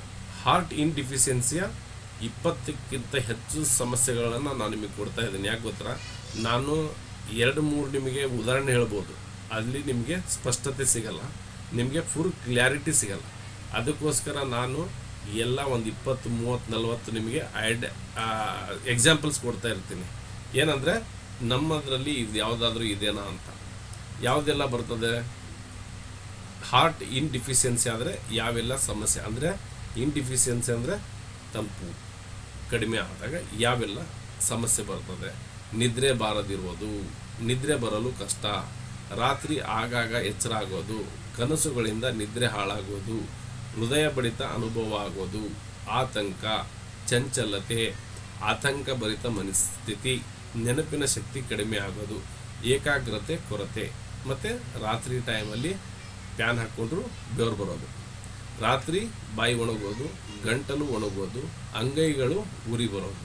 ಇವೆಲ್ಲ ಏನಂದರೆ ಯಾಂಗ್ ಜಾಸ್ತಿ ಆಗಿರ್ತದೆ, ಅಂದರೆ ಹೀಟ್ ಜಾಸ್ತಿ ಆಗಿರ್ತದೆ, ಇನ್ನು ಕಡಿಮೆ ಆಗಿರ್ತದೆ. ಅವೆಲ್ಲ ಸಮಸ್ಯೆಗಳು ಇವೆಲ್ಲ. ಇದೇ ಥರ ನಿಮಗೆ ಸುಮಾರು 25 ಕೊಟ್ಟಿದ್ದೀನಿ ಎಕ್ಸಾಂಪಲ್ಸ್. ಇವನ್ನೆಲ್ಲ ಓದಿ ನಿಮಗೆ ಅರ್ಥ ಆಗುತ್ತೆ. ನಾನು ಹೇಳ್ತಿದ್ದೀನಲ್ಲ, ರಿಪೀಟೆಡ್ಡು ನೋಟ್ಸ್ ನೋಡಿ, ಕ್ಲಾಸ್ ನೋಡಿ, ಅರ್ಥ ಆಗುತ್ತೆ. ಅದಕ್ಕಿಂತನೂ ಅರ್ಥ ಆಗಲಿಲ್ಲ ಅಂದರೆ ನಾನಿದ್ದೀನಿ. ನಾನಿರುವುದೇ ನಿಮಗಾಗಿ ಅಂತ ಡಾಕ್ಟರ್ ರಾಜ್ಕುಮಾರ್ ಹಾಡಿತ್ತಲ್ಲ, ಅದೇ ಥರ. ಅವಾಗಿನ ನನಗೆ ಹಳೆ ಹಾಡಂದರೆ ಭಾಳ ಇಷ್ಟ. ಏನಾದರೂ ಬೇಜಾರಾದರೆ, ಏನಾದರೂ ಒಂಥರ ದುಃಖ ಆದರೆ ಹೆಡ್ಫೋನ್ ಹಾಕ್ಕೊಂಡ್ಬಿಟ್ಟು ಹಾಡು ಕೇಳ್ತಿರ್ತೀನಿ. ಆವಾಗ ಮನಸ್ಸು ಒಳ್ಳೆ ಫ್ರೆಶ್ ಆಗುತ್ತೆ, ಮತ್ತು ಆರಾಮಾಗಿ ಫ್ರೆಶ್ ಆಗಿಬಿಡೋದು. ಅದಕ್ಕೋಸ್ಕರ ಯಾರ ಹತ್ರನೂ ನಮ್ಮ ಪ್ರಾಬ್ಲಮನ್ನು ಶೇರ್ ಮಾಡೋದಕ್ಕಿಂತ ನಾವೇ ಆರಾಮಾಗಿ ಹೋಗ್ಬಿಡೋದು. ಹಾರ್ಟ್ ಡಿಫಿಷಿಯನ್ಸಿನಲ್ಲಿ ತಿನ್ನಲು ಉತ್ತಮವಾದ ಆಹಾರಗಳು, ಡಿಫಿಷಿಯನ್ಸಿಯಲ್ಲಿ ಯಾವೆಲ್ಲ ಫುಡ್ ತೊಗೋಬೋದು ಅಂತ ನಾವು ನೋಡೋದ್ರೆ, ದಾಳಿಂಬ್ರೆ ತೊಗೋಬೋದು, ಎಳ್ನೀರು ತೊಗೋಬೋದು, ಬೂದುಗುಂಬಳಕಾಯಿ ತೊಗೋಬೋದು, ಸೌತೆಕಾಯಿ ತೊಗೋಬೋದು, ಮತ್ತು ಕಲ್ಲಂಗಡಿ ಹಣ್ಣು ತೊಗೋಬೋದು, ನಾಸ್ಪತಿ, ಪಿಯರ್, ಕಪ್ಪು ದ್ರಾಕ್ಷಿ ತೊಗೋಬೋದು, ಅಂಜೂರ ತೊಗೋಬೋದು, ನೆನೆಸಿದ ಬಾದಾಮಿ ತೊಗೋಬೋದು, ಕಮಲದ ಬೀಜ, ಲೋಟಸ್ ಸೀಡ್ಸ್ ಅದನ್ನು ತೊಗೋಬೋದು, ಅಲ್ಪ ಪ್ರಮಾಣದ ದೇಸಿ ಆಕಳ ತುಪ್ಪ, ಯಾವಾಗಲೂ ಆಕಳ ತುಪ್ಪನ ತೊಗೋಬೇಕು ನೀವು. ಅದನ್ನು ಬಿಟ್ಟು ಬೇರೆ ಯಾವುದೂ ತೊಗೊಳಂಗಿಲ್ಲ. ಹಾಗಾಗಿ ದಯವಿಟ್ಟು ಏನೇ ಮಾಡೋದಾದರೆ 10 ಸಲ ವಿಚಾರ ಮಾಡಿ.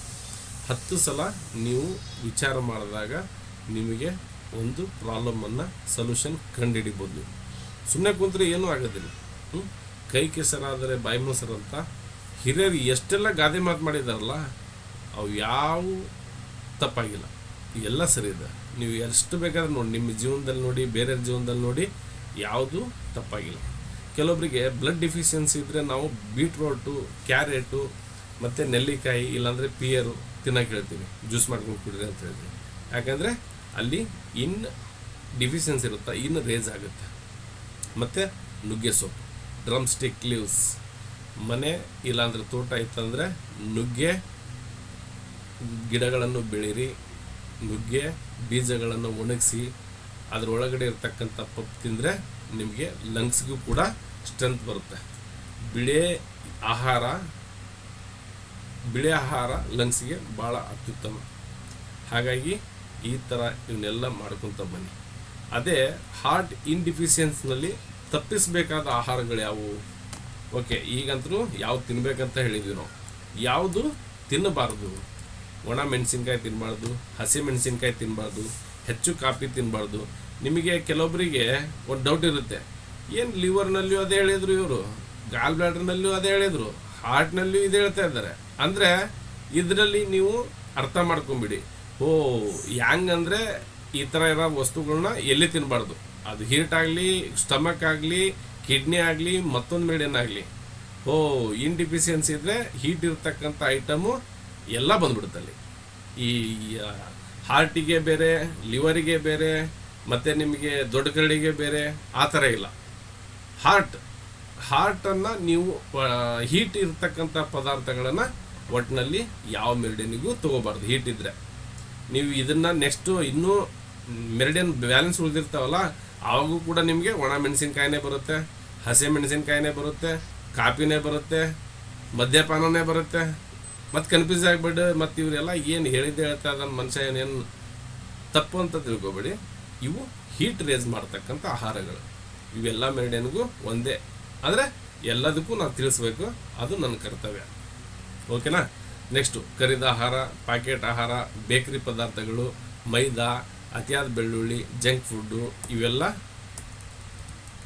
ತಿನ್ನಬಾರ್ದು.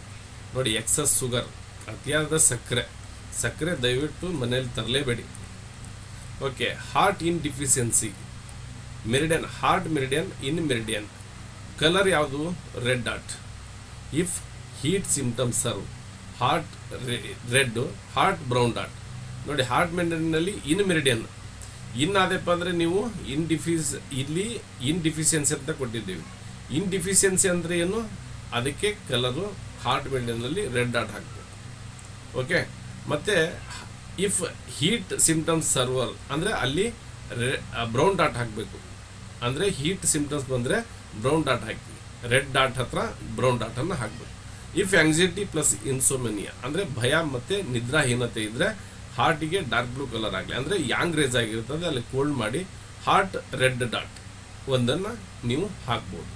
ಇದು ಆಂಗ್ಸೈಟಿ ಪ್ಲಸ್ ಇನ್ಸೋಮೋನಿಯಾ ಅಂದರೆ ನಿದ್ರೆ ಸಮಸ್ಯೆಗಳಿಗೆ. ಮತ್ತು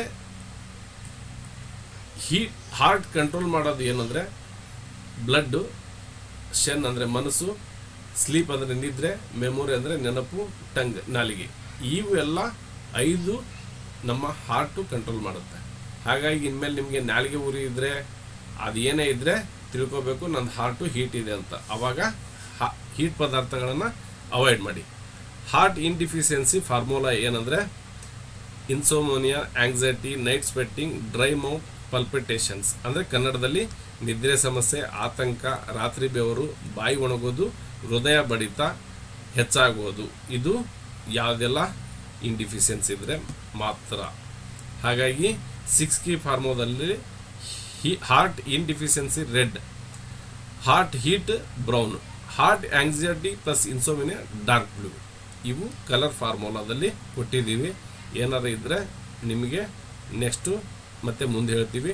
ಹಾರ್ಟ್ ಯಾಂಗ್ ಡಿಫಿಷಿಯನ್ಸಿ ನಾವು ಡಿಸ್ಕಸ್ ಮಾಡೋದಕ್ಕಿಂತ ಮುಂಚೆ ಈಗ ನಾವು ಸ್ವಲ್ಪ ಹೊತ್ತು ಮಾತಾಡಿ ನೆಕ್ಸ್ಟು ನಾನೊಂದು 5 ನಿಮಿಷ ಸ್ವಲ್ಪ ರೆಸ್ಟ್ ಬರೋದ್ರೊಳಗಡೆ ನೀವು ನಾಗರಾಜ್ ಸರ್ ಇದ್ದಾರಲ್ಲ ಅವರು ನಿಮಗೆ ಕಂಟಿನ್ಯೂ ಮಾಡ್ತಾರೆ ಕ್ಲಾಸನ್ನು.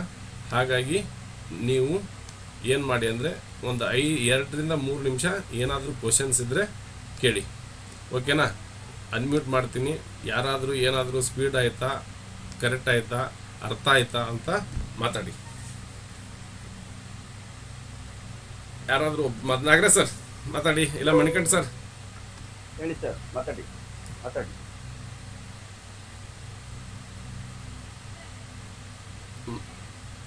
ಓಕೆ, ಯಾರಾದ್ರೂ ಮಾತಾಡಿ.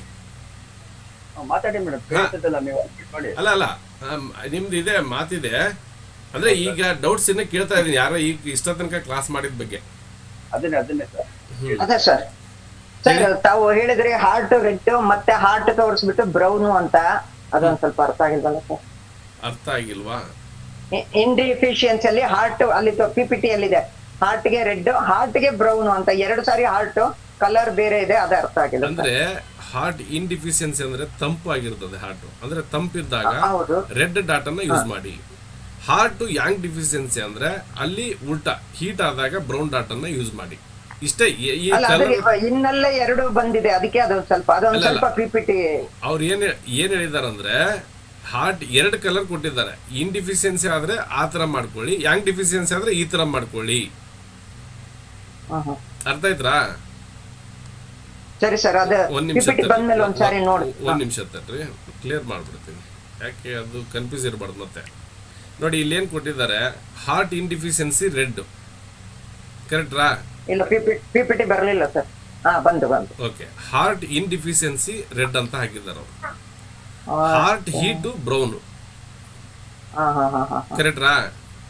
ನೀವು ಏನೇ ನೀವು ಕನ್ಫ್ಯೂಸ್ ಮಾಡ್ಕೋಬೇಡಿ. ನಾವು ಆಟ ಆಡ್ತಿರೋದೇ 6 ಕಲರ್ ನಲ್ಲಿ. ಅದು ಮೇಲಿನ 3, ಕೆಳಗಿನ 3. ಅಲ್ಲಿ ಸೆಡೆಷನ್, ಇಲ್ಲಿ ಮೇಲೆ. ಇದರಲ್ಲಿ 10 ಕಲರ್ ಇಲ್ಲ. ಇಲ್ಲಿ ಏನಂದ್ರೆ ಮೊದಲಿನ ಗೆರೆ ಮೇಲೆ ಬರೋದು ಯಾಂಗ್, ಕೆಳಗೆ ಬರೋದು ಕೋಲ್ಡ್. ಇದನ್ನ ಮೇಲಿಂದ ಆರೆಂಜ್ ತೆಗೆದು ಡಾರ್ಕ್ ಬ್ಲೂ ಹಾಕಿ, ನಿಮಗೆ ಹೀಟ್ ಇತ್ತಂದ್ರೆ ಕೋಲ್ಡ್ ಇತ್ತಂದ್ರೆ ಅಲ್ಲಿ ಅದ್ಲಿ ಬದ್ಲಿ ಮಾಡೋದು ಅಷ್ಟೇ. ಕಲರ್ ಅಲ್ಲಿ ಯಾವುದೇ ತರ ಸ್ವಲ್ಪ ಹಂಗೆ ಮೂವ್ ಮಾಡಿ ಸರ್. PPT ನ ಒಂದೇ ಕಡೆ ಹಾರ್ಟ್ ಅಂತಿದೆ.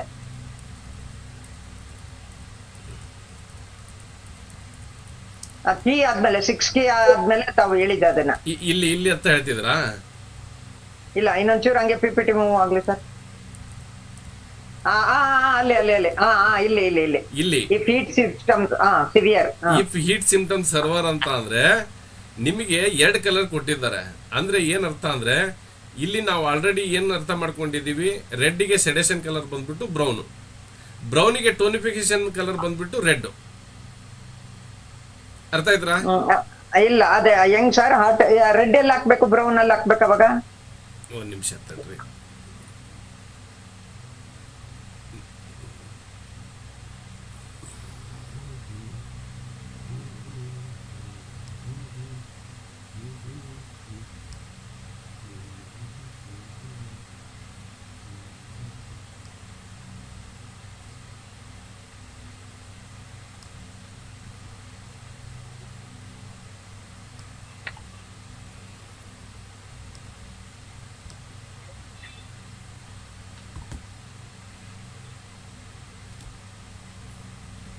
PPT ಕಾಣ್ತಾ ಇದೆ ಮೇಡಮ್? ಬಂತು ಸರ್.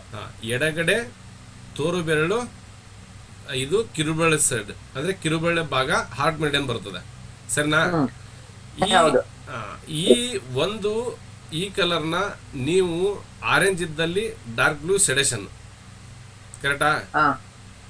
ಇಲ್ಲಿ ರೆಡ್ ಇದ್ದಲ್ಲಿ ಸೆಡೆಷನ್ ಕಲರ್ ಬಂದ್ಬಿಟ್ಟು ಇಲ್ಲಿ ಬ್ರೌನು, ಕರೆಕ್ಟಾ? ಇದು ಹೀಟ್ ಆದ್ರೆ ನೀವು ಬ್ರೌನ್ ಇಲ್ಲಿ ಹಾಕ್ಬೇಕು. ಅದೇ ನಿಮಗೆ ಕೋಲ್ಡ್ ಆದ್ರೆ ಈ ರೆಡ್ ತಂದು ಇಲ್ಲಿ ಹಾಕ್ಬೇಕು. ಅಂದ್ರೆ ನಿಮಗೆ ಇನ್ನೊಂದ್ಸಲ ಹೆಂಗೆ ಅಂದ್ರೆ ತೋರಿಸ್ತೀನಿ ನೋಡಿ.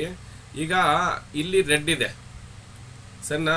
ಇಲ್ಲಿ ರೆಡ್ ಇದೆ, ನಮ್ಮ ಬೆರಳಿನಲ್ಲಿ ರೆಡ್ ಎಲ್ಲಿ ಬರುತ್ತೆ ಅಂದ್ರೆ ಹಾರ್ಟ್ ಮೆರಿಡಿಯನ್ ಇಲ್ಲಿ ಬರುತ್ತೆ ನಮಗೆ, ಕರೆಕ್ಟಾ? ಇದು ಯಾವಾಗ ಹಾಕ್ತೀರಂದ್ರೆ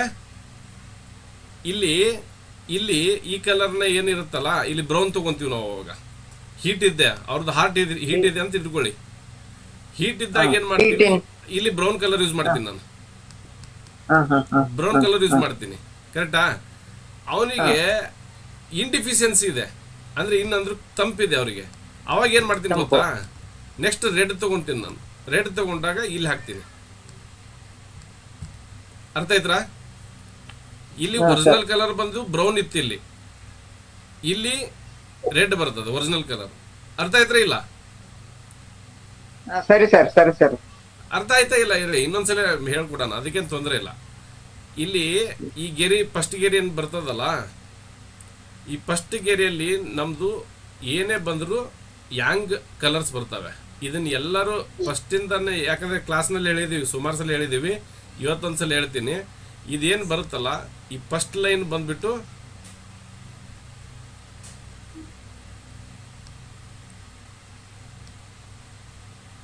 ಇದು ಯಾಂಗ್ರೇಜ್ ಮಾಡೋದು. ಇದು ಈ ಯಾರೋ ಮಾರ್ಕ್ ಮೇಲೆ ಹೋಗ್ತಾ ಇದೆ ಅಂದ್ರೆ ಯಾಂಗ್ರೇಜ್ ಮಾಡೋದು.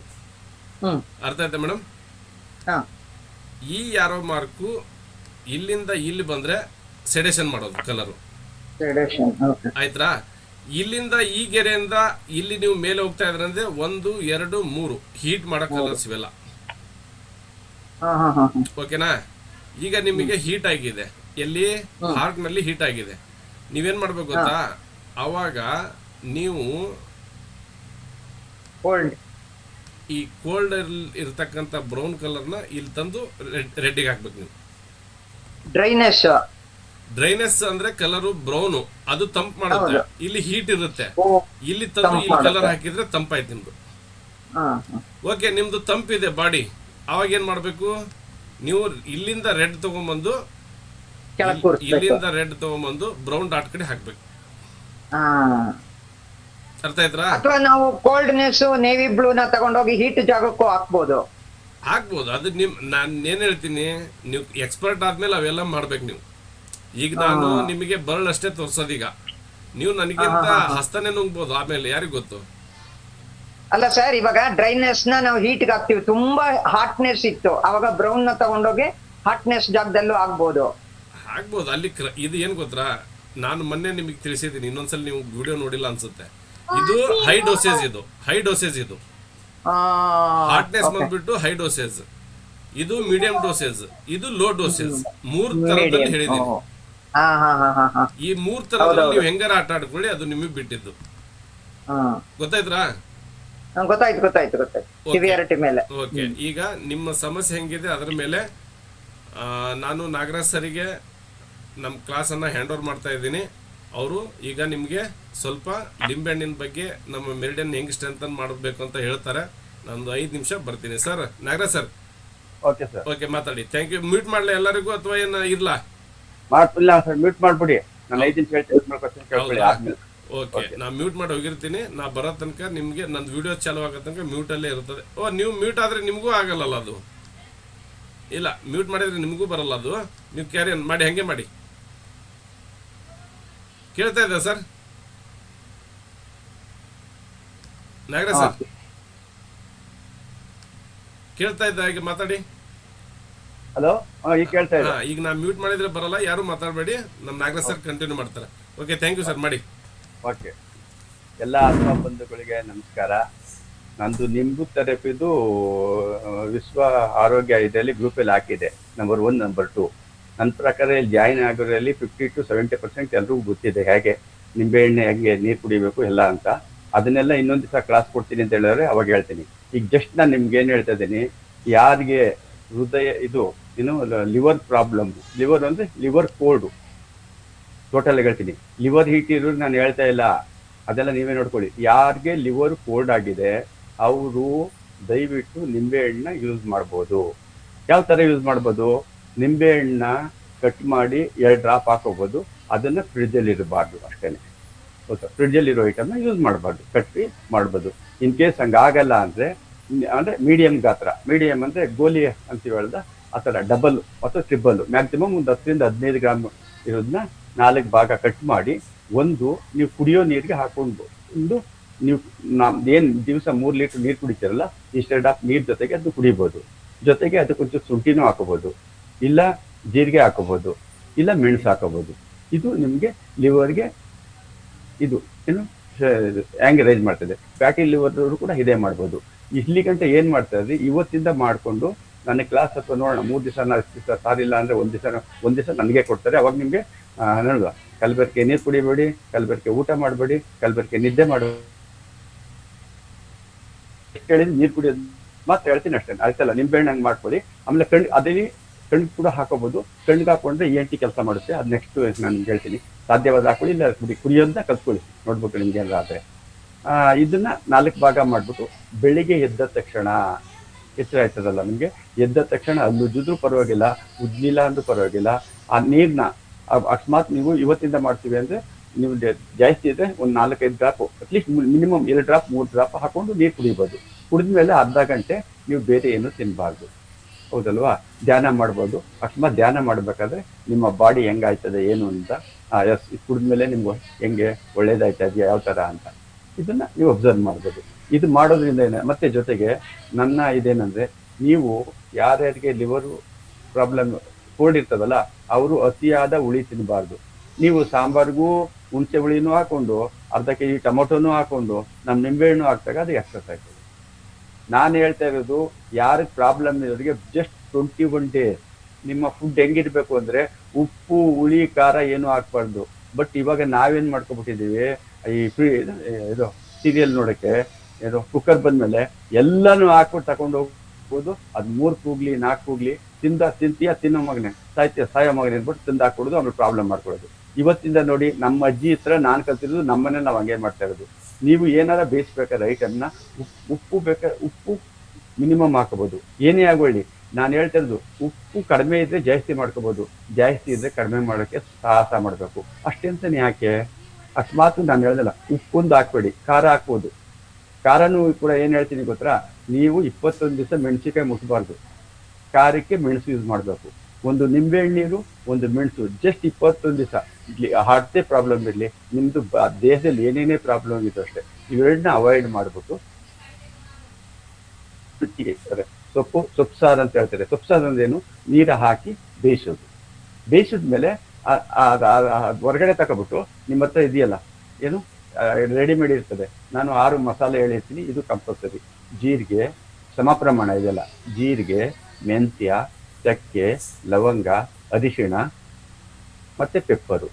ಇದು ಇವಾಗ ನಮ್ಗೆ ಹೆಂಗೆ ವಾತ ಪಿತ್ತ ಕಫ 3, ಅದ್ರ ಜೊತೆಗೆ ಉಪ್ಪು ಹುಳಿ ಸಿಹಿ ಕಹಿ ಒಗರು ಅಂತ ಹೇಳ್ತೇವಲ್ಲ, ಇದು ಸೂಪರ್ ಮಸಾಲ ಅಂತ. ಇದನ್ನ ನೀವು ಸಪ್ರೇಟ್ ಆದ್ರೂ ಮಾಡ್ಕೋಬಹುದು, ರುಚಿಗೆ ತಕ್ಕಷ್ಟು ನೀವು ಹಾಕೊಂಡ್ರೆ ಸೂಪರ್ ಬರ್ತದೆ. ಅದಕ್ಕೆ ಹುಳಿಗೆ ಬೇಕಾದಾಗ ನಿಂಬೆಹಣ್ಣು ಇಟ್ಕೊಂಡಾಗ ನಿಮ್ಗೆ, ಯಾಕಂದ್ರೆ ರುಚಿ ಇಲ್ಲದೆ ತಿನ್ನಕ್ ಆಗುದಿಲ್ಲ ನಾವು. ಇದನ್ನ ನಿಮ್ ರುಚಿಗೆ ತಕ್ಕಂತೆ, ಪಾನಿಪುರಿ ನಿಮ್ಗೆ ಉಪ್ಪು ಬೇಕಾ ಅಂತ ಇರ್ತದೆ, ಆ ತರ ನಿಮ್ನ ಫುಡ್. ಮುದ್ದೆ ತಿಂತೀರಾ, ಉಪ್ಸಾರು ಮಾಡ್ಕೋತೀರಾ, ರಸ ಮಾಡ್ಕೋತೀರಾ, ಸೂಪ್ ಮಾಡ್ಕೋತೀರಾ, ಪ್ರತಿಯೊಂದು ಅಷ್ಟೇನೆ. ಬರೀ 21 ದಿವಸ ನೀವು ಮಾಡಿ ನೋಡಿ. ಕಲರ್ ಏನ್ ಹೇಳಿದ್ರೆ ಇವಾಗ ಇದು ನೀರು ಕುಡಿಯೋದು, ಮತ್ತೆ % ಎಲ್ಲ ಸತ್ತೋಗಿದ್ದು ಮೇಲೆ 60 ವಾಟ್, ಅದ್ರಲ್ಲಿ ಏನು ಇಲ್ಲ. 0 ಅಲ್ಲಿ TDS 0 ಆದ್ರೆ ಅದ್ರಲ್ಲಿ ಏನು ಲವಣಾಂಶ ಇಲ್ಲ. 20 ಆದ್ರೆ ಸ್ವಲ್ಪ ಇರ್ತದೆ. ಮಿನಿಮಮ್ 200 ಇರಬೇಕು. ಕಾವೇರಿ ನೀರು ಬೆಟ್ರು. ಸರ್ ಕುಡಿಯೋಕ್ಕಾಗಲ್ಲ, ಫಿಲ್ಟರ್ ಮಾಡ್ಕೊಳ್ಳಿ. ಅದಕ್ಕೆ ಕಂಪೇರ್ ಮಾಡಿದ್ರೆ ಬೋರು. ಅಕಸ್ಮಾತ್ 2 ಕುಡಿಯೋಕ್ಕಾಗಲ್ಲ ಅಂದ್ರೆ RO ನೀರೇ ಕುಡೀರಿ. ಅಟ್ಲೀಸ್ಟ್ ನಾನು ಹೇಳ್ದಲೆ ಸ್ವಲ್ಪ 1-2 ಡ್ರಾಪ್ ಇದು ತುಳಸಿನೂ ಹಾಕೋಬಹುದು, ಮತ್ತೆ ನೀವು ಪುದೀನಾನು ಹಾಕೋಬಹುದು, ಕರ್ಬೇವಿನ ಸೊಪ್ಪಿದ್ರು ಹಾಕೋಬಹುದು, ಆಮೇಲೆ ಯಾವ್ದಾರ ಸೊಪ್ಪಿದ್ರು ಕೂಡ ಹಾಕೋಬಹುದು ಅದ್ರ ಜೊತೆಗೆ. ಅದು ಬಿಟ್ರೆ ಕೆಲವರು ಇದೇನು ಸೌತೆಕಾಯಿ ಹಾಕೋತಾರೆ. ಬಟ್ ಇವೆಲ್ಲ ಹಾಕೊಳ್ಳಕ್ಕೆ ಒಂಥರ ಹಾಕೊಂಡು ಹಂಗೆ ಕುಡಿಬೋದು, ಇವನ್ನ ಕಂಟಿನ್ಯೂ ಇಟ್ಕೊಳಕ್ಕಾಗಲ್ಲ. ನಾನು ಹೇಳೋದು ಒಂದು ನಿಂಬೆಹಣ್ಣ 4 ಭಾಗ ಮಾಡಿ ಒಂದು ತುಂಡ ನೀರೊಳಗಡೆ ಹಾಕೋಬಿಟ್ರೆ ಅದು ನಿಮ್ಗೆ ಆಲ್ಕಲೈನ್ ಆಯ್ತದೆ. ನಿಮ್ಗೆ ಕೆಲವು ಲವಣಾಂಶಗಳು ಅಲ್ಲಿ ಜಾಸ್ತಿ ಇರ್ತದೆ, ನಿಮ್ದು ಸಮಸ್ಯೆಗಳೆಲ್ಲ 90% ಕಡಿಮೆ ಆಗ್ಬಿಡ್ತದೆ. ಇದು ನಾನು 2 ವಿಡಿಯೋ ಹಾಕಿದ್ದೀನಿ ನೋಡಿ. 8ನೇ ವರ್ಷ ನಾನು ಆ ಗುರುಗಳಿಂದ, ನಿಮ್ದು ಗುರುಗಳಿಂದ ನಾನು ಕಲ್ತ್ಕೊ ಬಂದಿರೋದ. ನಾನು ಪ್ರತಿಯೊಂದು ಅಷ್ಟೇ, ಯಾರಿಗಾರ ಪ್ರಾಬ್ಲಮ್ ಅಂದ್ರೆ ಫಸ್ಟ್ ನೀರು ಕುಡಿ. ಯಾಕೆ ಅಂದ್ರೆ 3/4 ಭಾಗ ನಮ್ಮ ದೇಹದಲ್ಲಿ ನೀರು. ಯಾವಾಗ ನೀವು ಶುದ್ಧ ನೀರು ಕುಡಿದ್ರೆ ಟೇಕ್ ಟೈಮ್ ಧ್ಯಾನ ಮಾಡಿ, ಇವೆರಡು ಮಾಡಿದ್ರೆ ನಿಮ್ಮ ಪ್ರಾಬ್ಲಮ್ಗಳೆಲ್ಲ ಆಟೋಮೆಟಿಕ್ ಆಗಿ ಸಾಲ್ವ್ ಆಯ್ತದೆ. ಜಸ್ಟ್ 21 ಡೇಸ್ ಅಷ್ಟೇನೆ. ಮತ್ತೆ ಇದು ಕುಡಿದ್ಬಿಟ್ಟು ಯಾರಿಗಾರ ಸಮಸ್ಯೆ ಆದಾಗ ನೀವು ಕುಡಿದ್ಬಿಟ್ಟು ಧ್ಯಾನ ಕೂತ್ಕೋತೀರಾ. ಅಕಸ್ಮಾತ್ ಧ್ಯಾನಕ್ಕಾಗ್ಲಿಲ್ಲ ಅಂದ್ರೆ ವಾಕ್ ಮಾಡೋಕ್ಕಾದ್ರೆ ವಾಕ್ ಮಾಡ್ಬೋದು. ಕೆಲವ್ರು ಆಗಲ್ಲ ಸರ್ ನಾನು ನಡೆಯೋಕ್ಕಾಗಲ್ಲ ಅಂದ್ರೆ ಮಲಿಕೊಂಡೆ ನಿಮ್ಗೆ ಬೇಕಾದದ್ದಲ್ಲ, ಇಲ್ಲ ಗಣೇಶನ ಸ್ತೋತ್ರನೋ ಇಲ್ಲ ಇದು ಯಾವ್ದಾರದ ಸ್ತೋತ್ರನೋ ಹಾಕೊಂಡು ನಿಮ್ಮ ಅಂಗಾಂಗಗಳು ಕೈಯಿಂದ ಹಿಡಿದು ಬೆಳ್ಳಿಯಿಂದ ಹಿಡಿದು ಎಲ್ಲ ಮೂವ್ಮೆಂಟ್ ಆಗಬೇಕು. ಇದ್ರ ಜೊತೆಗೆ ನಾನು ಹೇಳ್ತೀನಿ, ಒಂದೇ ನಿಮಿಷ ಸರ್ ಹೇಳ್ಬಿಡ್ತೀನಿ, 1 ನಿಮಿಷ. ಇದು ಆಯ್ತಲ್ಲ, ಯಾರು ಎದ್ದ ತಕ್ಷಣ ಕುಡಿದ್ಬಿಟ್ಟು ನೋಡಿ, ಕೈ ಇದೆಯಲ್ಲ ಒಂದು 10 ಸಾರಿ, ಅದ್ ಯಾವ ಪಾಯಿಂಟ್ ಇದ್ದು ನೋಡ್ಬೇಡಿ, ಚೆನ್ನಾಗಿ ಒಂದು 10 ಸಾರಿ ಕೈ ಮಾಡಿದ್ರ, ಅದೇ ತರ ಕಿವಿ ಒಂದ್ ಕಡೆಯಿಂದ, ಅದೇ ತರ ಅಂಗಾಲು 10 ಸಾರಿ ನೀವು ಮಾಡ್ಬಿಟ್ಟು ಅದಲ್ಲ ನಿಮ್ಮ ತಲೆನೇ ಪ್ರತಿಯೊಂದು ಮೂಮೆಂಟ್ ಆಗ್ಬೇಕು. ಹೀಗೆ ಬೆರಳು ಹಿಂತಿರ್ಸೋದು ಸ್ವಂತ, ಪ್ರತಿಯೊಂದು ನಿಮ್ಗೆ ತಲೆ ಎಲ್ಲ ಆಗ್ಬೇಕು. ಇಷ್ಟು ಮಾಡಿ ಆ ನೀರು ಕುಡೀರಿ. ಮತ್ತೆ ಹೇಳೋದಿಲ್ಲ ಸೋಮಸಾರ್ ಹೇಳ್ದಂಗೆ, ಹೀಟ್ನ ಕೋಲ್ಡ್ ಇರ್ತದೆ ಆಲ್ರೆಡಿ, ಅಲ್ಲಿ ರೆಡ್ ಕಲರ್ ಹಾಕೊಂಡು ನೀವು ಏನಾದ್ರು ಸಮಸ್ಯೆ ಆದ್ರೆ ಕಂಟಿನ್ಯೂ ಮಾಡಿ. Thank you sir. Thank you. ತುಂಬ ಚೆನ್ನಾಗಿ ಹೇಳಿದಿರಿ, ಎಲ್ಲರೂ ತಿಳ್ಕೊಂಡಿರ್ತಾರೆ ಅಂತ ಅನ್ಕೊಂಡಿದ್ದೀನಿ. ಮುಂದಿನ ದಿನಗಳಲ್ಲಿ ಯಾರಾದರೂ ಈ ಥರ ಆರೋಗ್ಯದ ಬಗ್ಗೆ ನಾವು ಹೇಳ್ತೀವಿ ಸರ್ ಅಂದರೆ ನೀವು ನಮಗೆ ಮೆಸೇಜ್ ಮಾಡಿ 1 ಡೇ ಬಿಫೋರು ನಾವು ನಿಮಗೆ ಅವಕಾಶ ಮಾಡಿಕೊಡ್ತೀವಿ. ಇಲ್ಲಿ ಎಲ್ಲರೂ ಕಲಿಬೇಕು, ಎಲ್ಲರೂ ತಿಳ್ಕೊಬೇಕು. ಯಾಕಂದರೆ ನನಗೆ ಗೊತ್ತಿಲ್ಲದಿದ್ದು ಮತ್ತು ನಿಮಗೆ ಯಾರಿಗಾರು ಗೊತ್ತಿರುತ್ತೆ, ಇವೆಲ್ಲ ಕಲಿಕೆ ಮಾಡಿದ್ವಿ. ಈಗ ಹಾರ್ಟ್ ಯಾಂಗ್ ಡಿಫಿಷಿಯನ್ಸಿ, ಹೃದಯಕ್ಕೆ ಯಾಂಗ್ ಕೊರತೆ ಅಂದರೆ ಹೀಟ್ ಕಡಿಮೆ ಆದರೆ ಏನೆಲ್ಲ ಸಮಸ್ಯೆ ಬರುತ್ತಂತ ನೋಡೋಣ. ಇದು ಹಾರ್ಟ್ ಯಾಂಗ್ ಎಂದರೆ ಏನು? TM ಪ್ರಕಾರ ಹಾರ್ಟ್ ಯಾಂಗ್ ಎಂದರೆ ಹೃದಯದ ಉಷ್ಣದ ಶಕ್ತಿ, ರಕ್ತವನ್ನು ಚಲಿಸುವ ಶಕ್ತಿ, ದೇಹಕ್ಕೆ ಜೀವಂತಿಕೆ ನೀಡುವ ಶಕ್ತಿ, ರಕ್ತ ಸಂಚಾರವನ್ನು ನಡೆಸುವ ಶಕ್ತಿ. ಇದು ಯಾಂಗಿದ್ರೆ ಮಾತ್ರ ಆಗುತ್ತೆ. ಯಾಕಂದರೆ ಯಾಂಗಿಲ್ಲ ಅಂದರೆ ಯಾವುದು ಕೆಲಸ ಆಗೋದಿಲ್ಲ. ಮನುಷ್ಯನಲ್ಲಿ ಶಕ್ತಿ ಇದ್ರೆ ತಾನೇ ನಡೆಯೋಕ್ಕಾಗೋದು, ಶಕ್ತಿ ಇಲ್ಲ ಅಂದರೆ ನಡೆಯೋಕ್ಕಾಗೋದಿಲ್ಲ. ಇದು ನಮ್ಮದು ಯಾಂಗ್ ಎನರ್ಜಿ ಇದ್ದರೆ ಮಾತ್ರ ನಾವೆಲ್ಲ ಕೆಲಸ ಮಾಡೋದು, ನಾನೆಲ್ಲ ಕ್ಲಾಸ್ ಮಾಡೋಕ್ಕಾಗೋದು. ನನ್ನಲ್ಲಿ ಯಾಂಗ್ ಎನರ್ಜಿ ಇಲ್ಲ ಅಂದರೆ ನಾನು ಕೆಲಸ ಮಾಡೋದಕ್ಕೆ ಆಗೋದಿಲ್ಲ. ಓಕೆ, ಹಾರ್ಟ್ ಇನ್ ಪೋಷಣೆ ನೀಡಿದರೆ ಹಾರ್ಟ್ ಯಾಂಗ್ ಚಲನೆ ಮತ್ತು ಉಷ್ಣತೆಯನ್ನು ನೀಡುತ್ತದೆ. ಇನ್ನು ತಂಪು ಎಷ್ಟಿರುತ್ತೆ ಅದು ಪೋಷಣೆ ನೀಡುತ್ತದೆ. ಅದೇ ಯಾಂಗ್ ಇದ್ದರೆ ಅದು ಉಷ್ಣತೆಯನ್ನು ನೀಡುತ್ತದೆ. ಹಾರ್ಟ್ ಯಾಂಗ್ ಡಿಫಿಷಿಯನ್ಸಿ ಎಂದರೇನು? ಹೃದಯದ ಉಷ್ಣತೆ ಮತ್ತು ಚಲನೆಯ ಶಕ್ತಿ ಕಡಿಮೆಯಾದಾಗ ಹಾರ್ಟ್ ಯಾಂಗ್ ಡಿಫಿಷಿಯನ್ಸಿ ಆಗ್ತದೆ. ಆವಾಗ ಏನೆಲ್ಲ ಸಮಸ್ಯೆ ಆಗ್ತದಂದರೆ ರಕ್ತ ಸಂಚಾರ ನಿಧಾನವಾಗುತ್ತದೆ, ಕೈ ಕಾಲು ತಣ್ಣಗಾಗುತ್ತದೆ, ಆಯಾಸ ಹೆಚ್ಚಿಗೆ ಆಗ್ತದೆ, ಉಸಿರಾಟ ಕಡಿಮೆ ಆಗ್ತದೆ. ಇದು ಹೀಟು ಕಡಿಮೆ ಆದಾಗ ಕಾಣ್ತಕ್ಕಂಥ ನಮ್ಮಲ್ಲಿ ಲಕ್ಷಣಗಳು. ಹಾರ್ಟ್ ಯಾಂಗ್ ಡಿಫಿಷಿಯನ್ಸಿ ಸಿಂಪ್ಟಮ್ಸ್ ಎಷ್ಟು ಯಾವ ಥರ ಇರುತ್ತೆ ಸಿಂಪ್ಟಮ್ಸ್ ಅಂತ ಇಲ್ಲಿ ನಾನು ಕೊಟ್ಟಿದ್ದೀನಿ. ಕೈಕಾಲು ತಣ್ಣಗಾಗೋದು, ಪಾದಗಳು ತಣ್ಣಗಾಗೋದು, ದೇಹ ತಣ್ಣಗಾಗೋದು. ನೋಡಿ, ಕೆಲವೊಬ್ಬರಿಗೆ ನೆಗಡಿ ಜ್ವರ ಬಂತಂದರೆ ಜ್ವರ ಬರುತ್ತೆ, ನೆಗಡಿ ಆತಂದರೆ ಜ್ವರ ಬರುತ್ತೆ. ಯಾಕೆ ಹೇಳಿ? ಅಲ್ಲಿ ಕೆಲವೊಂದು ಕಡೆ ಬ್ಲಡ್ ಸರ್ಕ್ಯುಲೇಷನ್ನ ಅದು ಜಾಸ್ತಿ ಮಾಡಬೇಕಾಗುತ್ತೆ.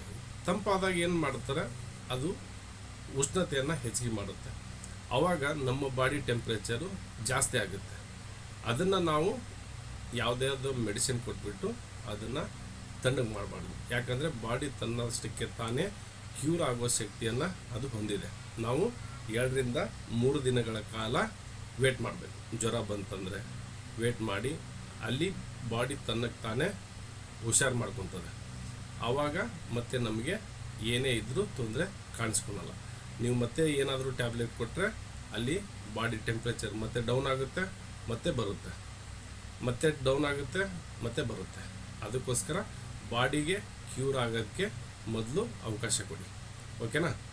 ನೆಕ್ಸ್ಟು ಆಯಾಸ ಹೆಚ್ಚಿಗೆ ಆಗ್ತದೆ, ಹೆಚ್ಚು ಸುಸ್ತು, ನಾಡಿ ದುರ್ಬಲವಾಗಿರೋದು, ಹೃದಯ ಬಡಿತ ಅನುಭವ, ಉಸಿರಾಟ ಕಡಿಮೆಯಾಗೋದು, ಕೆಲಸ ಮಾಡಿದಾಗ ಉಸಿರಾಟ ತೊಂದರೆ ಆಗೋದು, ಮೆಟ್ಲು ಹತ್ತಕ್ಕಾಗಲ್ಲ ಅಂತೀವಲ್ಲ, ಇವೆಲ್ಲ ಅದೇ ಸಮಸ್ಯೆ.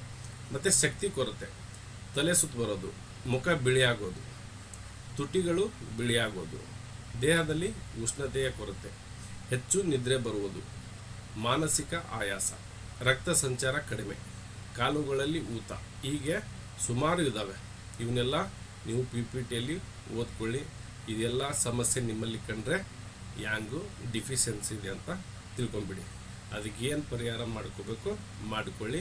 ನಿಮ್ಮ ಸಮಸ್ಯೆ ಕ್ರಮೇಣವಾಗಿ ಕಡಿಮೆ ಆಗುತ್ತೆ. ಹಾಗಾಗಿ ಎದೆ ಬಿಗಿತ ನೋಡಿ, ಎದೆ ಬಿಗಿತ ಬರುತ್ತೆ ಯಾಂಗ್ ಡಿಫಿಷಿಯನ್ಸಿ ಆದರೆ, ಭಯ ಬರುತ್ತೆ, ದುರ್ಬಲತೆಯೊಂದಿಗೆ ಆತಂಕ ಬರುತ್ತೆ, ಉತ್ಸಾಹ ಕೊರತೆ. ಯಾರೋ ಮಾತಾಡ್ಸಿದ್ರೆ ಆರಾಮಿದ್ರಿ ಸರ್, ಏನಪ್ಪ ಆರಾಮಂದರೆ ಹಿಂಗಿದ್ದೀನಿ ಅಂತಾರಲ್ಲ, ಆ ಥರ ಉತ್ಸಾಹದ ಕೊರತೆ ಇರ್ತದೆ. ಧ್ವನಿ ದುರ್ಬಲವಾಗುವುದು, ಜೋರು ಧ್ವನಿಯಲ್ಲಿ ಮಾತಾಡಲ್ಲ ಅವರು, ನಿಧಾನ ಧ್ವನಿಯಲ್ಲಿ ಮಾತಾಡ್ತಾರೆ. ಕಡಿಮೆ ರಕ್ತದೊತ್ತಡ, ಕೆಲವರಿಗೆ ಲೋ BP ಆಗೋ ಚಾನ್ಸಸ್ ಕೂಡ ಇರುತ್ತೆ. ಕೆಲಸ ಮಾಡಿದಾಗ ಹೆಚ್ಚು ಬೆವರು. ಈ ಥರ ಸುಮಾರು ಒಂದು 40 ಸಿಂಪ್ಟಮ್ಸನ್ನು ಕೊಟ್ಟಿದ್ದೀನಿ ಯಾಂಗ್ ಡಿಫಿಷಿಯನ್ಸಿಗೆ. ನೀವು ಅದನ್ನು ನೋಡ್ಕೊಳ್ಳಿ. ಮತ್ತು 10 ಸೈನ್ಸ್ ಅಂದರೆ ಪ್ರಮುಖ ಗುರುತುಗಳು ಯಾಂಗ್ ಡಿಫಿಷಿಯನ್ಸಿಗೆ: cold hands, cold feet, fatigue, shortness of breath, weak pulse, palpitations, pale face. ಅದೇ ಮೇಲೆ ನೋಡಿದ್ದೀವಲ್ಲ, ಅವನ್ನೇ 10 ಪ್ರಮುಖ ಕೊಟ್ಟಿದ್ದಾವೆ. 40ರಲ್ಲಿ 10 ಆಯ್ಕೆ ಮಾಡಿ ನಿಮಗೆ ಹೈಲೈಟ್ ಮಾಡಿ ತೋರಿಸ್ತಾ ಇದ್ದೀವಿ. ನೋಡಿ ಹಾರ್ಟ್ ಯಾಂಗ್ ಡಿಫಿಷಿಯನ್ಸಿನಲ್ಲಿ ಇದ್ದಾಗ ತಿನ್ನಲು ಉತ್ತಮವಾದ ಆಹಾರಗಳು. ನೀವು ನಾನು ಪಾಯಿಂಟ್ ಕೊಡ್ಬೋದು, ಆಕ್ಯುಪ್ರೆಷರ್ ಮಾಡ್ಬೋದು, ಕಲರ್ ಹಾಕ್ಬೋದು.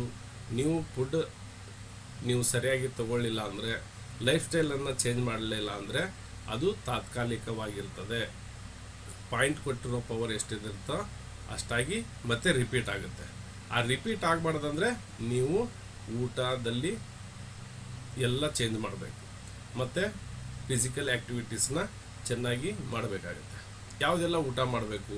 ಸಜ್ಜೆ, ನವಣೆ, ಹುರುಳಿ, ಕಪ್ಪು ಎಳ್ಳು, ಶುಂಠಿ, ಮಿತ ಪ್ರಮಾಣದ ಬೆಳ್ಳುಳ್ಳಿ, ದಾಲ್ಚಿನ್ನಿ, ಏಲಕ್ಕಿ, ಖರ್ಜೂರ, ಒಣ ದ್ರಾಕ್ಷಿ, ಅಕ್ರೋಟ್, ಬಾದಾಮಿ, ಬಿಸಿ ಸೂಪ್.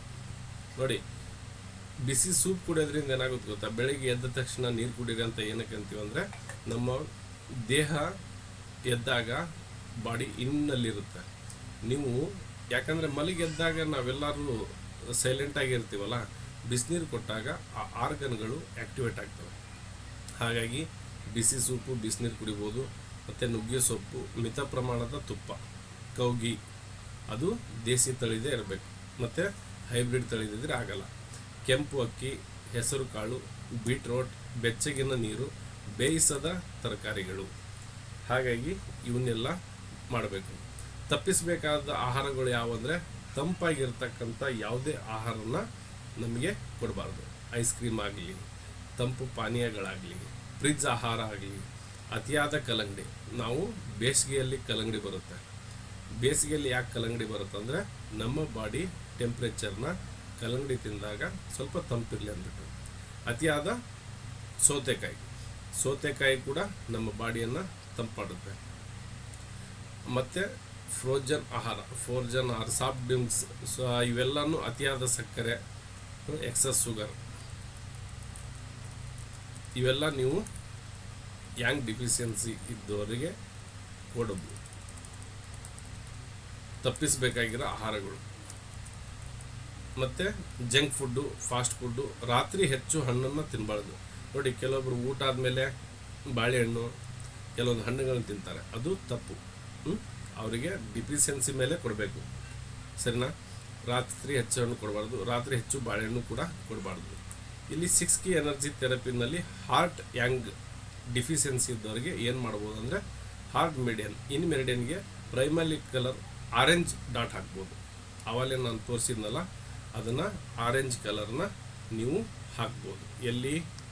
ಇಲ್ಲಿ ಹಾರ್ಟ್ ಪ್ಲೇಸ್ ಬರುತ್ತಲ್ಲ, ಇಲ್ಲಿ ನೀವು ಆರೆಂಜ್ ಡಾಟನ್ನು ಹಾಕ್ಬೋದು.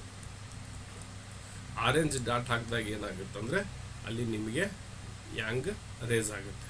ಇಲ್ಲೊಂದು ಆರೆಂಜ್ ಕಲರ್ ಡಾಟನ್ನು ಹಾಕಿ, ಓಕೆ. ಮತ್ತು if severe weakness, heart orange dot, ಕಿಡ್ನಿಗೂ ಆರೆಂಜ್ ಡಾಟ್ ಹಾಕ್ಬೋದು. ನೋಡಿ, ಇಲ್ಲಿ 2 ಮೆರಿಡಿಯನ್ ಬಂತೀಗ.